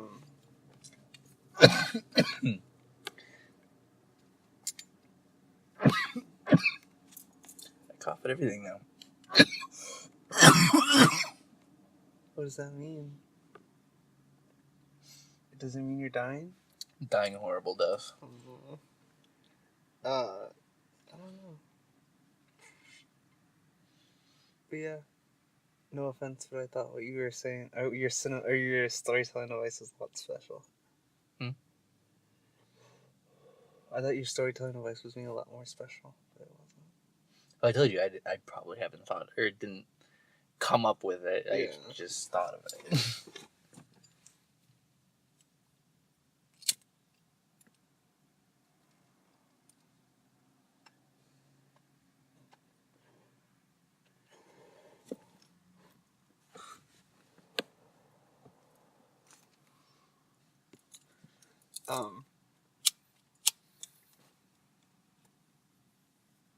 Oh yeah, let's talk about the magazine. Did you? You good? Yeah. Aside from the horker. Aside from the sea lion noise. The magazine. What ideas do you have? Well, first of all, let's talk about it. So I was after a night of heavy smoking. Let's just say that. I hit up Adam, and I was thinking, my first initial idea was that we would make this art magazine and we would spread it around Oceanside like the O-Cider. It would basically be a competition, right? But ours would be promoted through our podcast and stuff like that. And stuff. And that's what I initially thought, was that we would just print it ourselves with our own money, with whatever money we make through the podcast. And then we just distribute it around Oceanside. But then I was thinking, like, maybe we could just sell it or just give it away, or like, I don't know. And then but yeah, that was my initial thought of it, was just, we would be just going around Oceanside and doing that. And I thought, because I was thinking of Frank Ocean's magazine, and I just thought I want to do my own version of that, and I think I could do one that's just as personal. I'd want to have it be a podcast sort of thing. What do you mean? Like, it's for people that like us because of the podcast sort of Wait, why? viewer base. Mm-hmm. Because if we start doing too many individual projects, it's gonna be counterintuitive, I think. I guess, but why wouldn't you want individual projects? A bunch of them? Not a bunch, but a magazine, or like essentially this just gives you an outlet to express any type of art form that you want. That's what I was trying to say to the magazine, is that you could just literally just put a bunch of drawings in there if you want. Or I said, if you have stories that you can just write out a bunch of stories and you have a couple pages of just story. Just so it gives you somewhere to express the type of art that you want to make. You know what I mean? And it would be well thought out, and you know what I mean? I told you that's why if we were to start it now, and then we wouldn't get our first draft of it until next year. That's what I was saying, is that we could just work on it, take photos, and start just planning out all the pages, you know what I mean? you could just start drawing something now like, that you have an idea for. But I was thinking of, I don't know why I thought it would be just such a cool idea, was to get all my chickens and take individual photos of them, right? And just have little bios of like, because you said, do your chickens really have personalities? I'm like, yeah. So I thought I'd just read out all their personalities, and at the very end, just have my 3 dogs. I thought that'd be funny. Yeah.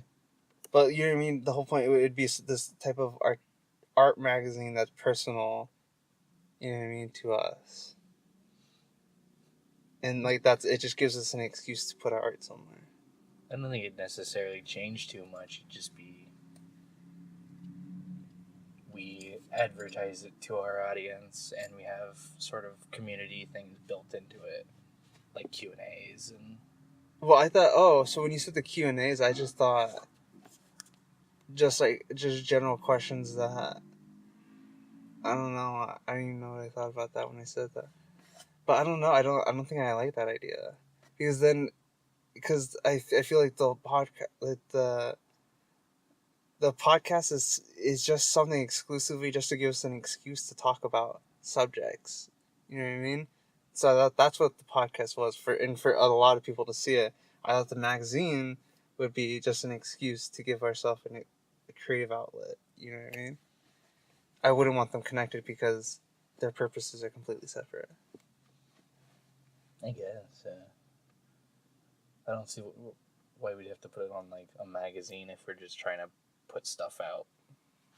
Because just have an excuse to put stuff out. Because there's something about it being a collection. Does it make sense? Of like, so there's like Instagram, right, where it's completely buried in the sea of other profiles. And I think this is what I told you when I was messaging. It's just, I don't know. There's something between posting it online and having a physical copy to say. So say because of our podcast, we start to gain some type of viewership, and we somehow I get connected with someone who makes films. There's for some reason I get in that connection. I'd be like, hey, I made this art magazine, and this shows that I took a whole year of process, and you can see the quality because of, you know what I mean. So it shows that I'm able to make a creative book, I guess. It doesn't make sense. Like, I guess a collection of, a well thought out collection of creative, because I feel like it's just posted online. That's different than being something that's like a book that's published. You know what I mean? Mm. So like a portfolio kind of thing? No, like when I guess it's essentially like publishing a book. When you publish a book, that fulfillment you get from publishing a book. Mm. You know what I mean? It's essentially the same as that. It's not like Instagram or like YouTube where we can interview people. This is like specific interview. You know what I mean? Like, say we do interview someone. What I was thinking, I don't know. I was thinking of Earl Sweatshirt on the drive here. Like, what if we got to interview Earl Sweatshirt? That'd be so cool. But like, for example, say we interviewed Earl Sweatshirt, and I don't know that the interview inside the book would be something that's not the same as YouTube, because I don't know. I guess you could just do the interview differently. Make sense? Mm. I don't know why I want the magazine exactly, but it's because it's like published. It gets the feeling that, you know what I mean, that you published a book. Mm. Yeah. The car behind us? Yeah. I was like trying to focus on you, and I kept like seeing the road in your glasses, and then your fucking pipe was getting me, like drawing my attention. You're just losing your mind. Yeah. Yeah, how fucking crazy this thing was. Do you have mine? no. Sure. Oh. No. Okay. But yeah, I don't really think I know why I wanted to be in a magazine. I think I think mainly because Frank Ocean did it, and he did it so well that it inspired me to make my own. But I would want one that's done annually. You know what I mean? Mm. and it would be eventually like it would be a serious thing where, once again, what? I just realized I'm up front. Uh, Keep going. I was gonna wait for you to sit with that.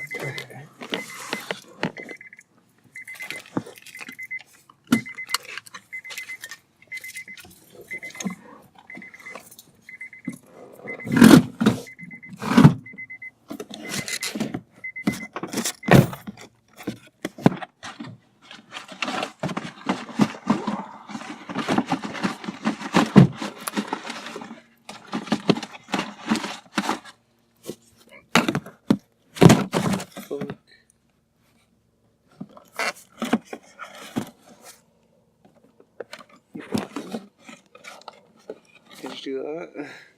Will you move your leg? Anyways, fuck, what was I saying? Why you want to do the magazine?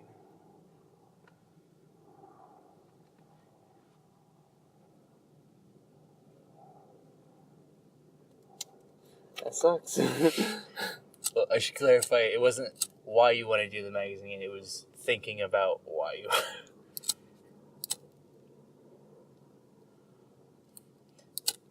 She didn't have an answer.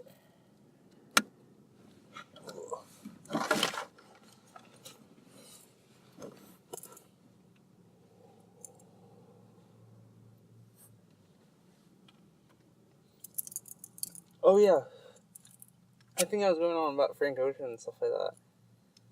I think the main reason why I wanted to do it was just because I saw him do it. And I wanted it to be yearly. And and this is what I told you, like Elon Musk. I want to start these businesses and then just have them self-sufficient. So this magazine would be something that we do every year, but we would hire people and it'd be its own separate business that we can go to twice a week.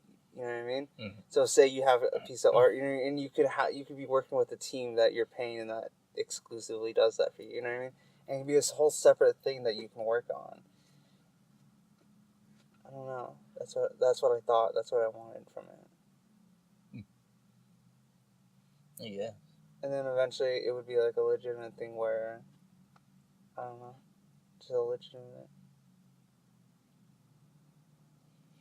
You can make it like a local thing.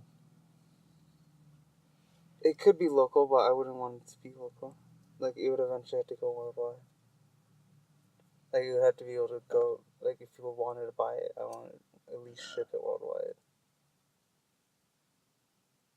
Yes.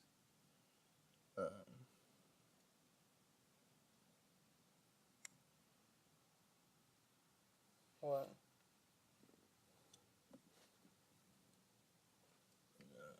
How long would you want it to be?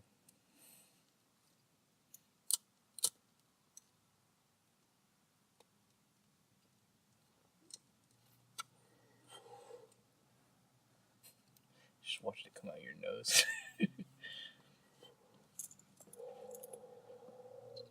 I suck. See your thing?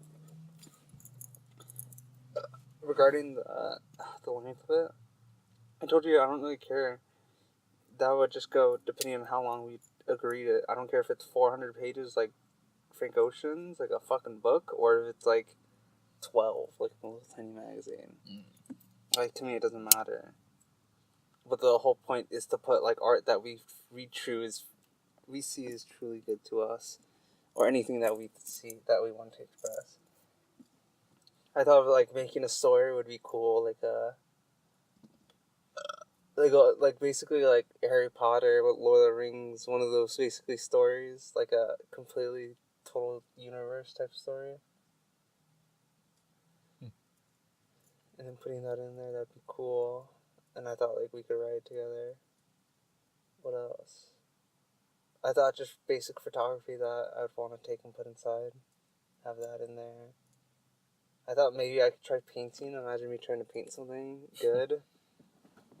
And put that in there. What else did I think? I told you about the chicken bio. I thought I would have like just a segment of like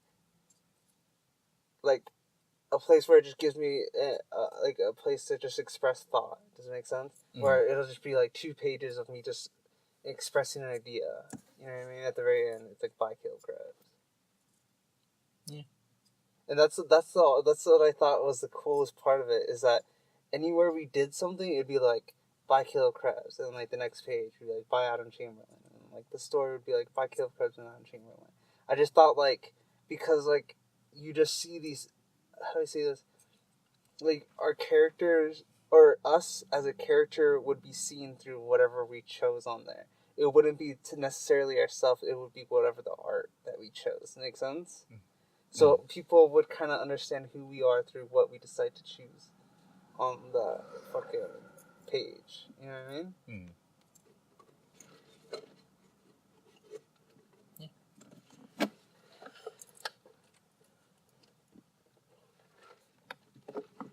I assume you would just do some art, and then you'd probably have something, a nice story on there, and then whatever ideas that you come up with. What were you thinking about?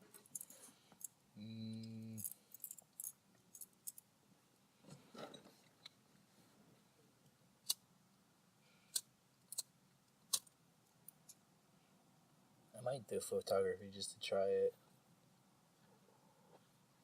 I like the idea of it when I was a kid.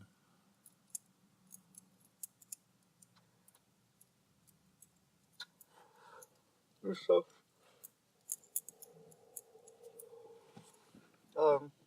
yeah, seriously, you should. Like, I don't think you understand is that you can go as fucking experiment avant-garde as you want. You know what I mean? If you really want to, like, take the time. There's no car. Take the time and like make some setup photography. You know what I mean? I'm telling you, take this time of year to do that. You know what I mean? Like if you have some abstract idea that you're like, oh, I have this image and it's this and that. You're like, it can only cost me this much, and it's like, fuck it, let's do it. I think I'm gonna take pictures. I'm gonna take pictures of things and moments. That's what I want. You know what I mean? Because I want to take pictures that are like aesthetically, like that they give off an aesthetic. I want like you would turn the page and you'd be like, oh. Yeah, I like that. Reminds me of the washing machine picture. Yeah. And so yeah, this all kind of spurred from that idea too.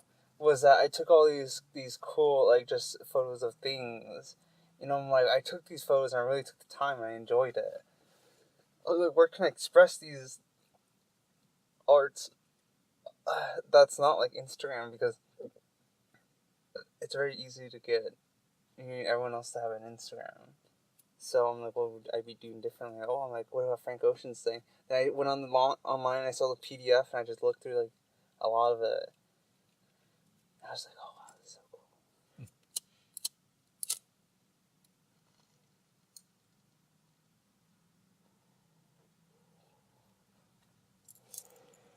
It's Ash.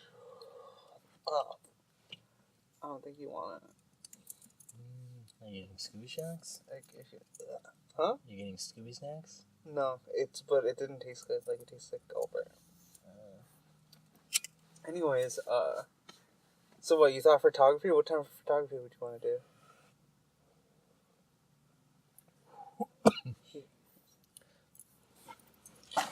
Like, I like that sort of aesthetic.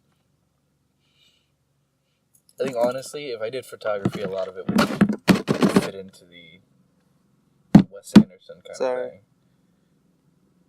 Because I really do like his style. So yeah, you could do that. I don't think you understand is that think of some way you can do Wes Anderson meets Adam Chamberlain style photography. Think about what you want to express through photography and then take Wes Anderson influence from it. You know what I mean? I guess, yeah. And then that's what you can do. You could set it up. You can be like, Caleb, look at that fucking red fence. And I'm like, okay. You're like, I need a fucking blue couch there. You know what I mean? And then we'd have to just get a blue couch so you can take a photo. Okay. If you're willing to commit to these type of outrageous artistic things, I think this is what's gonna build the magazine. You know what I mean? Yeah, I can start thinking about it. I don't have any ideas right now. Yeah. That's what I'm saying is that eventually, if we do this every week, like we do, if we meet up once a week to talk about the magazine or do something for the magazine, in a year we're gonna have a magazine built. Like, you know what I mean? We have a podcast. Like, we did this once a week, and now we have a podcast going. Is there another jar in there? Should have partly wheat. Or just tiny bit of wheat. Yeah. You gonna dump it? Yeah. Supplementing my diet with old shake. Look at.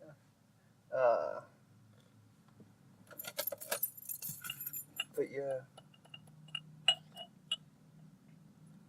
And I told you that whole cringy idea that I had, that I want a part of my life where I'm only releasing stuff that's black and white. Yeah. Because, I don't know, it's just interesting. Oh, because I told you, similar to Van Gogh, another lady, she was an American poet. Do you know about her? She wore only, like, white for a period of her life.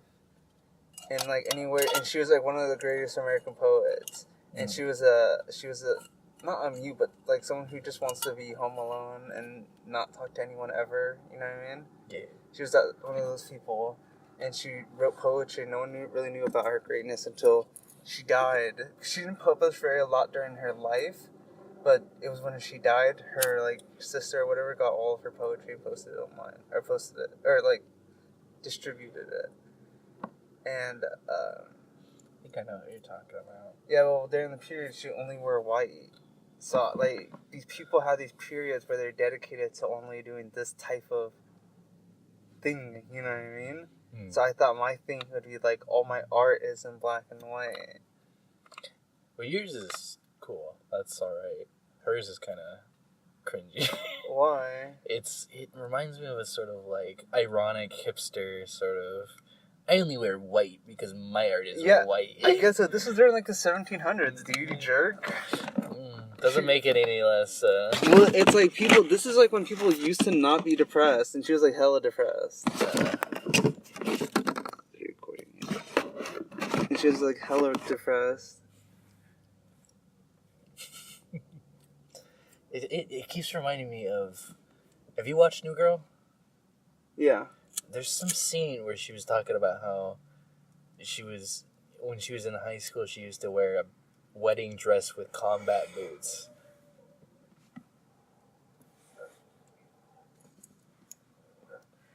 It's weird. Why are you bringing this up? That'd be a cool photo. Problem. What would she be stepping on?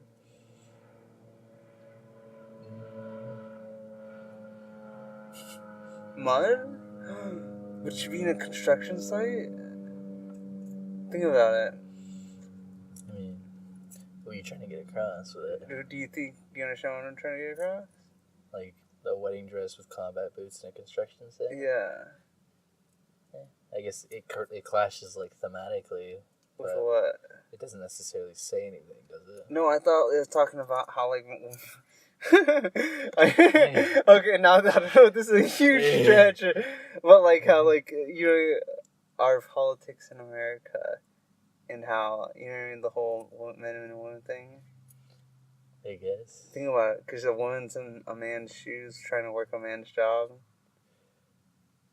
but she's in a wedding dress. I guess. You know what I mean?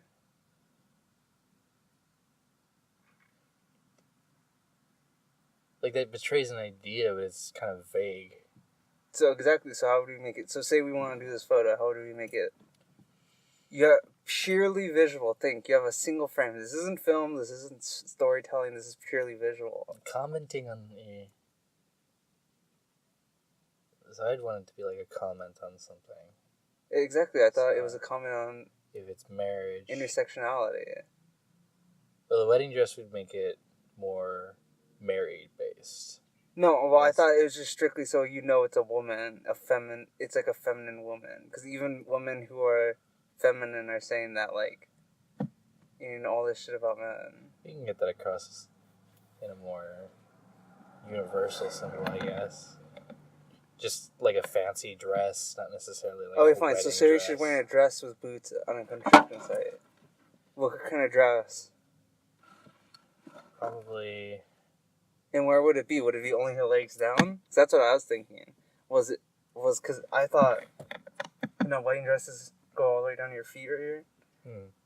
I should probably talk visually. You know what I mean? They go all the way down to your feet right here. I thought when you had the boot that she would be tucking the dress into the boot. You know what I mean? As if to, like, tuck away her femininity. You know what I mean? So she tucks it into the boot, and she's standing with it in her boot, right? From this point down, from your, what are these called? Your calves down. It would show, I guess, her calves a little bit, or not her calves at all. It would be all wedding dress, you know what I mean? Into the boot, and then in the distance, you would see a construction site with people. You know what I mean? Yeah, I guess. And the whole perceived notion is that, and it would be like you would see little gems and rhinestones so it's clearly a wedding dress. It doesn't look like a white fabric tucked in. Yeah. And it'd be just kind of like the whole intersectionality, how, like, a woman can do a man's job, which I'm not saying they can't, you know what I mean? I'm just saying that my political outlook on how women should be, what they should be doing in America has changed. So, is that a wrong way to say it? I think if you're trying to show it's like change, you'd have to show. I'm saying you'd have to conjure up something that's like very past view of women. That's like a famous image, but now you're doing it in this sort of way. I guess, but that's just a I'm saying if we wanted to do it our own way, I feel like that is just how any other person would do it. That's what I'm saying. It's like right now, this is an actual image that we want to work on. Say we were to actually start to meet up once a week. You know what I mean? To actually pay attention to things like this. This is something we would have to discuss.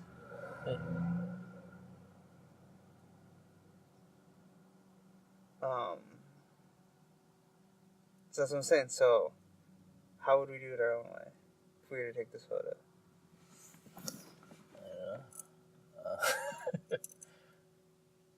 Well, I told you what I think. I don't think there's for me, I don't think there's very much. I think if I were, all I would need to do at that point were to title it Intersectionality in America or something like that. And people would get that and they would start to string the stuff together. That's essentially what I'm saying is that, or that's essentially what I'm trying to do with that photo, is just simply point out. That's it. I'm not, oh shit, dude. What is this? That's the shifter. Oh, fuck, I'm sorry. It pops back on. It's like a battery thing. You pop the bottom, like, prongs in, and then you just pull it over. Anyways, I would just be merely, the whole purpose is merely to point out intersectionality in in the America that I grew up, or even the America that I know. That's it. I'm not making fun of it. I'm not, I'm just merely pointing it out. So it's just happening. Is the point. Yeah, I'm just merely trying to capture it on a photo. Yeah, I guess if you're trying to get that, then I'd say something like that. That's what I'm saying. Yeah, so we can do stuff like that. We could do that photo too if you want, but if you want to go for more abstract photos, you know what I mean? This is stuff you would have to think about. This is stuff that if we were to do a photo together, this is stuff that we would talk about. Okay.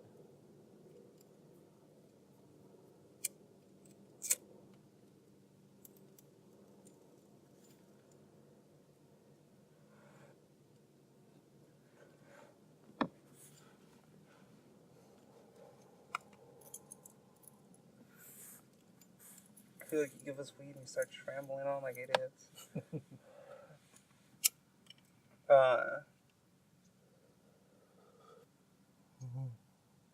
Fuck, dude. Still more in there. About the shirts, I think those shirts, if we were to sell them at the swap meet and just like walk around and sell them at the beach and stuff like that, you could just capitalize on, I said, people's newfound patriotism towards Oceanside. Because people are all wearing these Oceanside things. But there's no one in Oceanside that's making... that's what I'm saying. There is, and they made a decent amount of money. Mad Strange, they're from Oceanside, and they did their own custom Oceanside shirts. And they did so decently well.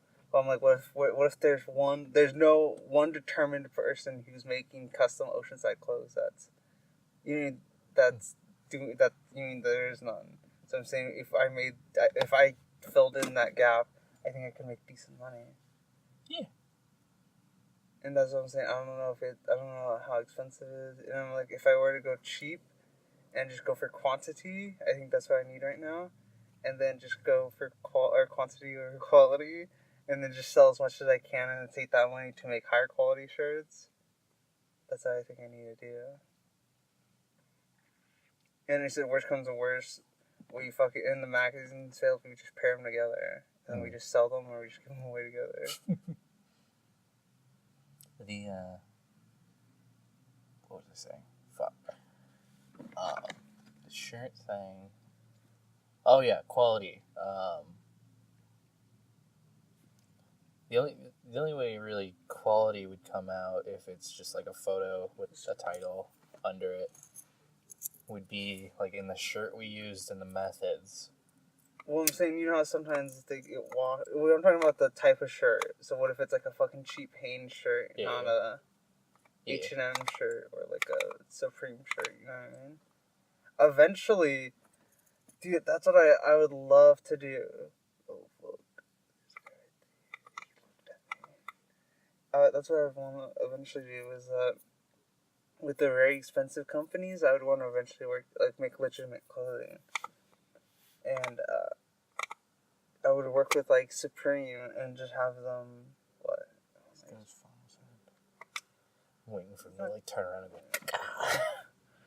go, snap a photo of my car. What was I saying?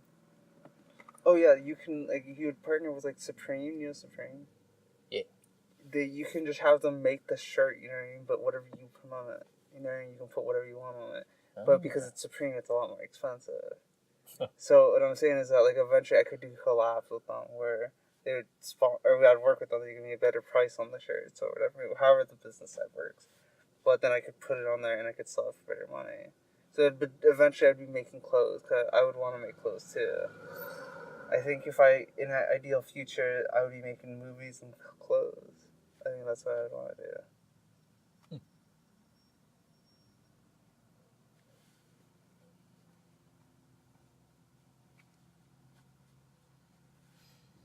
Running out of trucks.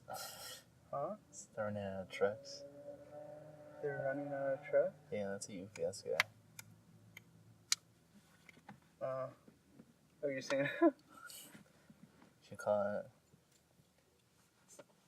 Is there like some kind of shipping or shopping holiday soon? Or happening? What? Because around this time of year they wouldn't be like moving or running out. They would get my later.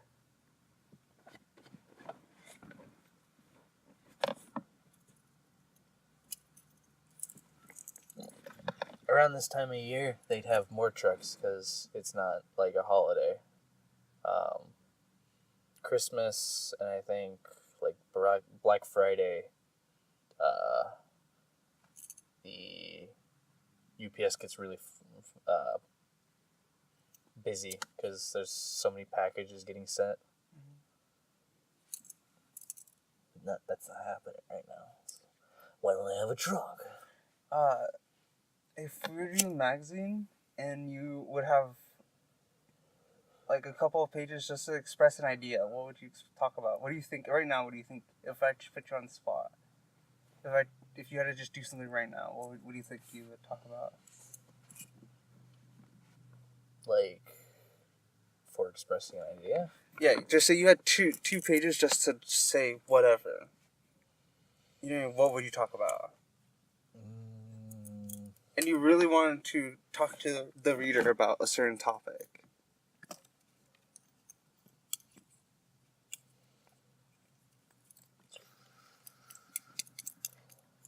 I don't know, that's not really my kind of thing.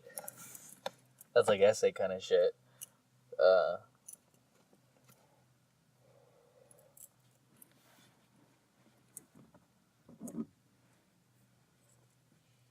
think that kind of fits into something I was thinking about. I'd have like an image, and then I just talk about the subtleties of the internet image and what I like about it. I remember. Oh wait, hold on. So basically a film analysis, but instead of photo or image analysis?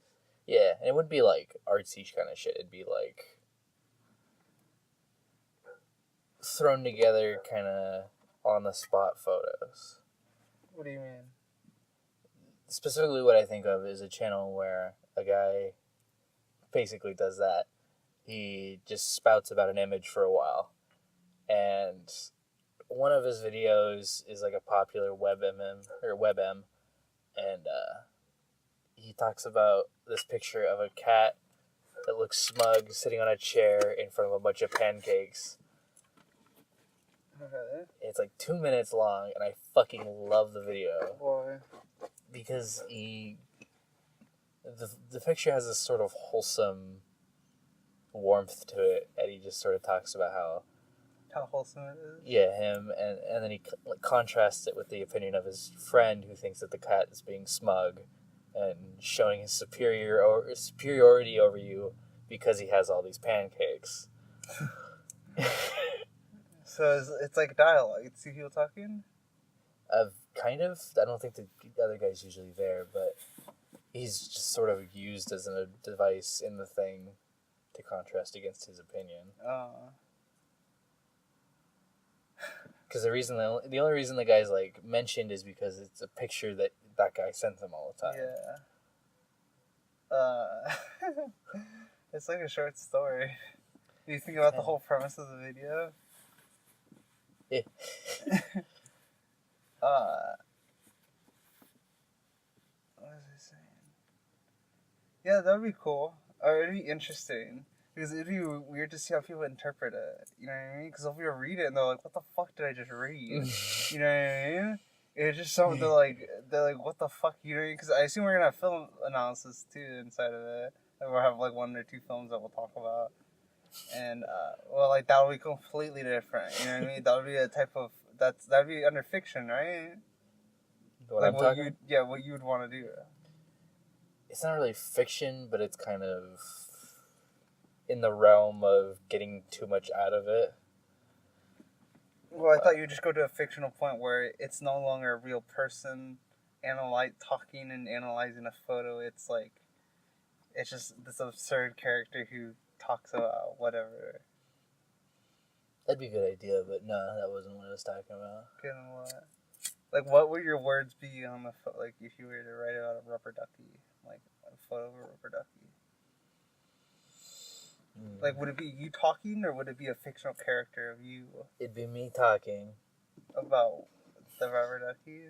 Basically. So it'd be real? Yeah. Okay, yeah. So, yeah. I think the fictional aspect of it is the fact that you're taking it so seriously. Yeah, probably. You're probably? I don't know.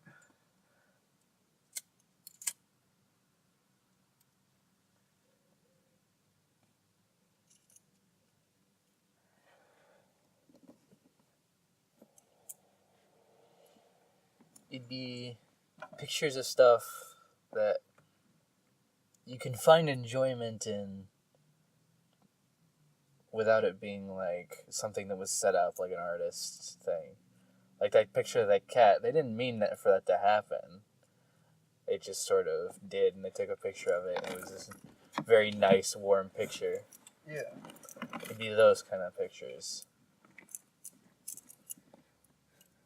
I just realized I might be far from the mic, so I should probably sit like this.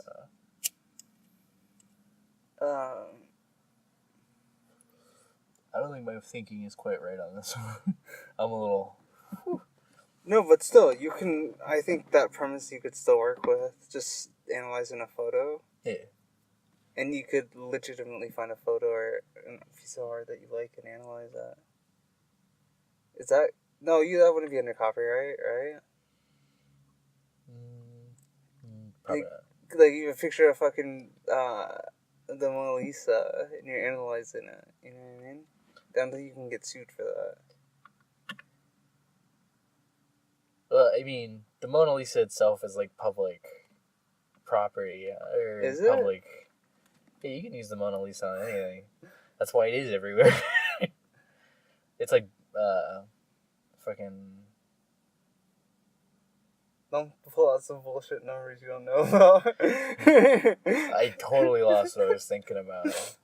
Horse shit. What else? What was he talking about? The Mona Lisa. The what? The Mona Lisa. The Mona Lisa. Dude, we saw those 3 joints, or the 2 joints in the blunt. Those are nice. Dude, the pre-roll they gave me was fucking incredible. No, it was probably shitty. How good was it? I was fucked out of my mind. Yeah? Yeah. I was sitting here like... Oh no, I was watching... I was doing something on my phone. You were singing numbers and listening to images? I'd like... You were watching music and listening to images? I forget what I was doing, but it was like doing nothing. I'd like look at my phone, I'd be scrolling through something, and I just kind of keep scrolling as I think about shit. Not actually reading it or looking at the phone. I dare you to put it on max flame and try to take a hit. Oh, fuck that. What if it blows up in your hand? Exactly. Come on, you gotta do it. Nah. Look, I got a shit ton of gas too. Oh man, dude. Fuck.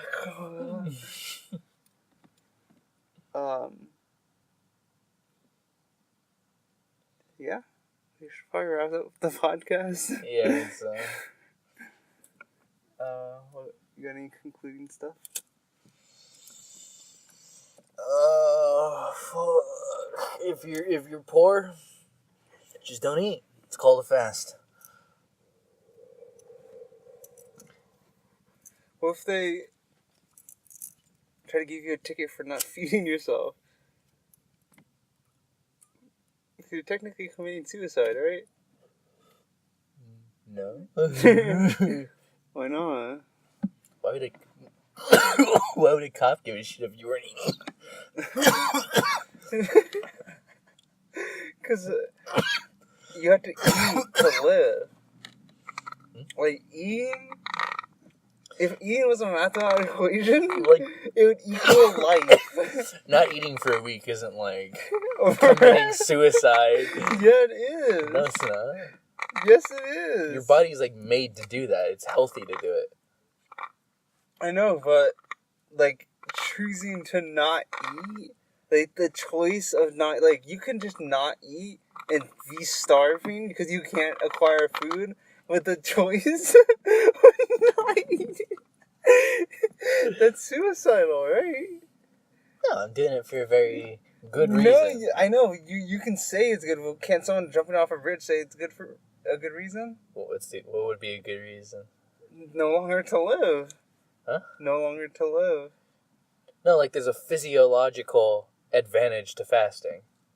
But what I'm saying is that There's no physiological advantage to jumping off a bridge. yes, I know, but if you're not eating for weeks, like you can't. I doubt you can convince a court that you don't eat. that you're not committing suicide. Why would you go to a court? Well, I'm saying like in a court case, like if you were to put this under, if you would be under the category of suicide, yes, it's suicide. You're saying if I don't starve someone, I'm not killing them? You don't do it indefinitely. I know, but I'm saying the choice of doing that is not moral. Why is it not moral? Because there's other people who can't eat. Okay, so you're not eating more. So because you have access to the you're not food is eating immoral. more than you need. It's immoral. You're not eating more than you need. I know, but listen, it's suicide. Mm-hmm. Dude, there was this fucking... Oh my god. There's a story that they bring up a lot. What? There was a 380-pound fat man. And what he did was he went on a fast for 308 days. And took only vitamins. And lived. And it worked. I know. I don't know if you're talking about the one where the scientist did it. But there's some scientists who asked this guy to do it. And he did it for science. And they'd only give him supplements and stuff like that. Or whatever the correct vitamins are. And that's it. Yeah, I think it's that guy. Oh yeah. Alright. Did you actually stop it? No, you're still recording? Oh, yeah. Yeah, well, that's it. We're gonna wrap up. I think we've gotten to the point of being incohesive. I like how all of our podcasts are like, at the start we're trying to be as like inquisitive as possible Yeah. until we devolve into... Like that. What were we just talking about? I don't fucking know. We devolve into conversations about nothing. What were we talking about?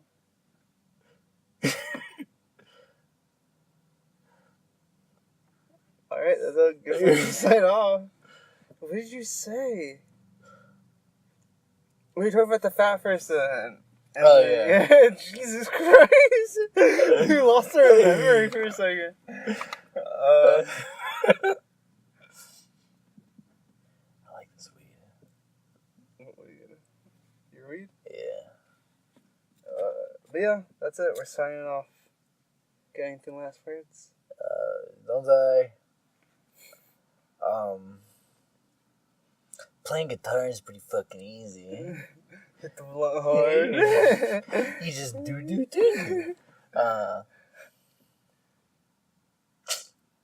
Tell them to hit the blunt hard. Hit the blunt hard. See? Whatever Adam says goes. Okay, we're signing off. See you guys later. See ya.